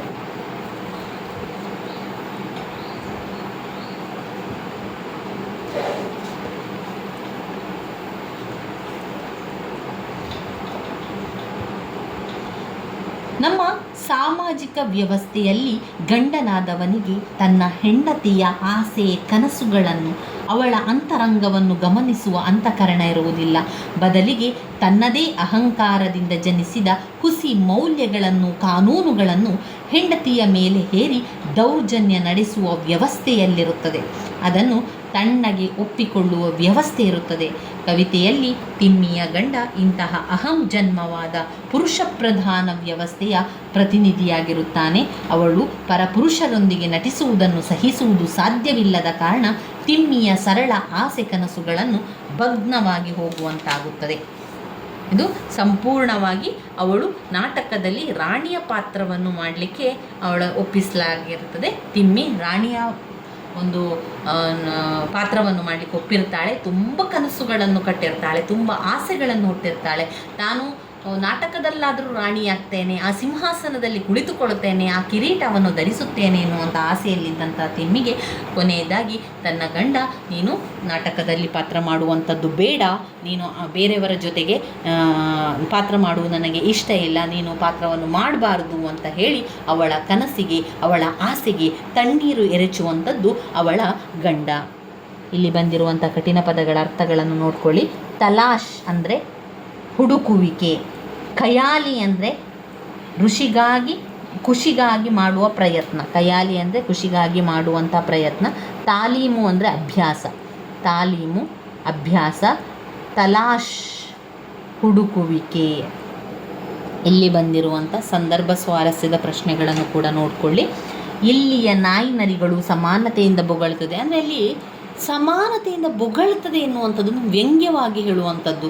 ಎಲ್ಲರೂ ಅವರು ಸಮಾನತೆ ಬೇಕು ಅಂತ ಹೇಳ್ತಾ ಇದ್ದಾರೆ, ಆದರೆ ಸಮಾನತೆಯನ್ನು ಕೊಡ್ತಾ ಇಲ್ಲ, ಸುಮ್ಮನೆ ಬೊಗಳುವಂಥದ್ದು. ನಾಯಿ ಬೊಗಳುವಂತೆ ಅದು ಜನರು ಕೂಡ ಬೊಗಳ್ತಾ ಇದ್ದಾರೆ ಎನ್ನುವಂಥದ್ದನ್ನು ಇಲ್ಲಿ ವಿವರಿಸುವಂಥದ್ದು. ನಾಟಕದಾಗೆ ನೀನೇ ಜೀವ ಅಂತ 10 ಮಂದಿ ಹೇಳಿದರೆ ರಾಜಪಾರ್ದು ಕಾಲಿಗೆ ಬಿದ್ದು ಯಾರಿಗೆ ಮೋಜಿಲ್ಲ. ಹಿಟ್ಟು ತಿರುವಿ ಮಕ್ಳನ್ನು ಮಲಗಿಸಿ ಹರಿದಿದ್ದ ಸೀರೆ ಗಂಟು ಬಿಚ್ಕೊಂಡು ತಾಲೀಮಿಗೆ ಬಂದಾಗಲೇ ಕನಸಾಗೋಯ್ತು. ನಾಟಕದಾಗೆ ಮಾಡಿದರೆ ಇಕಾ ನೋಡು ಅಂದ ತಿಮ್ಮಿಗೆ ಅವಳ ಗಂಡ. ಅವನು ತಿಮ್ಮಿಯ ಗಂಡ ತಿಮ್ಮಿಗೆ ಹೇಳಿರುವಂಥದ್ದು, ನೀನು ಎಲ್ಲಿಯಾದರೂ ನಾಟಕದಲ್ಲಿ ಮಾಡು ನೋಡ, ನಾನು ನಿನ್ನನ್ನು ಸುಮ್ಮನೆ ಬಿಡುವುದಿಲ್ಲ ಎನ್ನುವಂಥ ಅರ್ಥದಲ್ಲಿ ಹೇಳುವಂಥದ್ದು. ನೀನು ನಾಟಕದಾಗಿ ಮಾಡಿದರೆ ನೋಡು, ಇಕಾ ಇದೆ ನಿನಗೆ ಅಂತ ಹೇಳುವಂಥದ್ದು. ಯಾಕಂದರೆ ಅವಳ ಒಂದು ಗಂಡನ ಒಪ್ಪಿಗೆ ಇದ್ದರೆ ಮಾತ್ರ ಅವಳು ಮಾಡಬೇಕು, ಇಲ್ಲಂತಾದರೆ ಮಾಡುವ ಹಾಗಿಲ್ಲ. ಅವಳ ಒಂದು ಸ್ವತಂತ್ರ ಅವಳಿಗಿಲ್ಲ. ಅವಳ ಒಂದು ತೀರ್ಮಾನವನ್ನು ತೆಗೆದುಕೊಳ್ಳಲಿಕ್ಕೆ, ಅವಳಿಗೊಂದು ಒಪ್ಪಿಗೆಯನ್ನು ಕೊಡಲಿಕ್ಕೂ ಕೂಡ ಅವಳಿಗೆ ಸ್ವಾತಂತ್ರ್ಯ ಇಲ್ಲ. ಅದೆಷ್ಟೋ ಮನೆಗಳಲ್ಲಿ ಈಗಲೂ ಕೂಡ ಅದೇ ಪರಿಸ್ಥಿತಿ ಇರುವಂಥದ್ದು ಸ್ನೇಹಿತರೆ. ಎಷ್ಟೋ ಮನೆಗಳಲ್ಲಿ ಏನಾಗ್ತದೆ ಅಂದರೆ ಹೆಣ್ಣಿಗೆ ಅವಳ ಒಂದು ಯಾವುದೇ ಒಂದು ವಿಚಾರವನ್ನು ಅವಳೇ ಸ್ವಂತ ನಿರ್ಧಾರವನ್ನು ತೆಗೆದುಕೊಳ್ಳುವಂಥ ಹಕ್ಕಿಲ್ಲ. ಅವಳು ಮಾಡಬೇಕು, ಅವಳು ಕಲಿಬೇಕು, ಅವಳು ಓದಬೇಕು ಅಂತ ಹೇಳಿದರೆ ಬೇಡ ಅಂತ ಹೇಳುವಂಥ ಎಷ್ಟೋ ಮನೆ ಸಂಸಾರಗಳು ಕೂಡ ಈಗಲೂ ಕೂಡ ಇರುವಂಥದ್ದನ್ನು ಕಾಣ್ಬೋದು. ಬೇಡ, ನೀನು ಮಾಡುವ ಹಾಗಿಲ್ಲ, ನೀನು ಕೊಡುವ ಹಾಗಿಲ್ಲ, ನೀನು ಹೇಳುವ ಹಾಗಿಲ್ಲ ಎನ್ನುವಂಥದ್ದು ಒಪ್ಪಿಗೆಯನ್ನು ಮನೆಯ ಯಜಮಾನರು ಅಥವಾ ಮನೆಯ ಒಂದು ಗಂಡು ಮಕ್ಕಳು ತೆಗೆದುಕೊಳ್ಳುವಂಥದ್ದು. ಅವರಿಗೆ ಯಾವುದೇ ರೀತಿಯ ಸ್ವಾತಂತ್ರ್ಯ ಇಲ್ಲದಿರುವಂತಹ ಪರಿಸ್ಥಿತಿ ಈಗಲೂ ಇರುವಂಥದ್ದನ್ನು ನಾವು ಅನೇಕ ಕಡೆ ಕಾಣ್ಬೋದಾಗಿದೆ. ಅದೇ ರೀತಿ ಇಲ್ಲಿ ಈ ಒಂದು ಕವಿತೆಯಲ್ಲಿ ಕೂಡ ಹಾಗೆ ರಾಣಿಯ ತಿಮ್ಮಿಯ ಸಿಂಹಾಸನದಲ್ಲೂ ಕೂಡ ಅದೇ ರೀತಿಯ ಪರಿಸ್ಥಿತಿ ಇರುವಂಥದ್ದನ್ನು ಕಾಣ್ಬೋದು. ರಾಣಿ ತಿಮ್ಮಿಯ ಸಿಂಹಾಸನ, ವಿಜಯ ದಬ್ಬೆಯವರು ಬರೆದಿರುವಂಥದ್ದು. ಕಿರೀಟ ಬಿದ್ದೋಗಿ ಬಣ್ಣ ಕರಗೋಗಿ ಕನಸು ಒಡೆದೋಗಿ ತಿಮ್ಮಿಗೆ ಆ ಅಳು ಬಂತು. ಈ ರೀತಿಯಾಗಿ ಆಗುವಂಥದ್ದನ್ನು ಕಾಣ್ಬೋದು. ಇನ್ನು ಬರುವಂಥದ್ದು ನಾಟಕ ಭಾಗವನ್ನು ಸಂಪೂರ್ಣ ಒಂದೇ ವಿಡಿಯೋದಲ್ಲಿ 4 ನಾಟಕದ ಕಥೆಯನ್ನು ನಿಮಗೆ ನಾನು ತಿಳಿಸ್ತಾ ಹೋಗ್ತೇನೆ. ಅದನ್ನು ನೀವು ಕೇಳ್ತಾ ಹೋದರೆ ಆಯಿತು. ನಿಮ್ಮ ಇತರ ಕೆಲಸಗಳ ಜೊತೆಗೆ ಅದನ್ನು ಕೂಡ ಕೇಳಿಕೊಳ್ಳಿ. ಇನ್ನೆರಡು ದಿನಗಳಲ್ಲಿ ಪರೀಕ್ಷೆಗಳಿರುವುದರಿಂದ ಆದಷ್ಟು ಎಲ್ಲವನ್ನು ಕೇಳಿಕೊಳ್ಳಿ, ಅರ್ಥ ಮಾಡಿಕೊಳ್ಳಿ. ಅರ್ಥ ಮಾಡಿಕೊಂಡು ಎಲ್ಲದಕ್ಕೂ ಕೂಡ ಉತ್ತರವನ್ನು ಬರೆದು ಬನ್ನಿ. ನಿಮಗೆ ಗೊತ್ತಿರುವಷ್ಟನ್ನು ಬರೀರಿ, ಸಾರಾಂಶವನ್ನು ತಿಳ್ಕೊಳ್ಳಿ, ಅದನ್ನೇ ಬರಿತಾ ಬನ್ನಿ. ಇಲ್ಲಿ ಏನು ಬಾಯ್ಪಾಠ ಮಾಡುವಂಥದ್ದೇನೂ ಇಲ್ಲ. ಅರ್ಥವನ್ನು ಓದಬೇಕಾದ್ರೆ 2-3 ಬಾರಿ ನೋಡಿ ಹೇಳಿ, 2-3 ಬಾರಿ ನೋಡ್ತಾ ಹೇಳಿ. ಅದಾದ ನಂತರ ಒಮ್ಮೆ ನೋಡದೆ ಹೇಳಲಿಕ್ಕೆ ಪ್ರಯತ್ನಿಸಿ. ಅದುವೇ ನೀವು ಕಲಿಯುವಂಥದ್ದು. ಆ ರೀತಿಯಾಗಿ ಮಾಡಿದರೆ ನಮಗೆ ಅರ್ಥಗಳು ನೆನಪಲ್ಲಿ ಉಳಿತದೆ.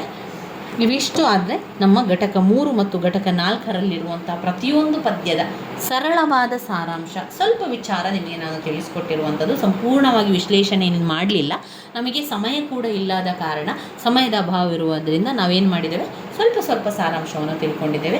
ಪುಸ್ತಕಗಳನ್ನು ಇನ್ನೂ ಮುಟ್ಲೇ ಇಲ್ಲ ಅಂತಾದವರು ಈ ಒಂದು ವಿಡಿಯೋವನ್ನು ನೋಡಿದರೆ ಖಂಡಿತವಾಗಿಯೂ ಕೂಡ ನೀವು ಪಾಸ್ ಆಗ್ತೀರಾ. ಏನೂ ಕೂಡ ಚಿಂತೆ ಬೇಡ. ನನ್ನ ವಿಡಿಯೋಸ್ ಎಲ್ಲ ನಿಮಗೆ ಇಷ್ಟವಾಗಿದ್ದರೆ ಲೈಕ್ ಕೊಡಿ, ಶೇರ್ ಮಾಡಿ, ಸಬ್ಸ್ಕ್ರೈಬ್ ಮಾಡಲಿಕ್ಕೆ ಮರಿಬೇಡಿ. ಮುಂದಿನ ವಿಡಿಯೋದಲ್ಲಿ ಸಂಪೂರ್ಣ ನಾಟಕದ ಭಾಗದ ಬಗ್ಗೆ ತಿಳ್ಕೊಳ್ಳುವ ಸ್ನೇಹಿತರೆ. ಧನ್ಯವಾದಗಳು.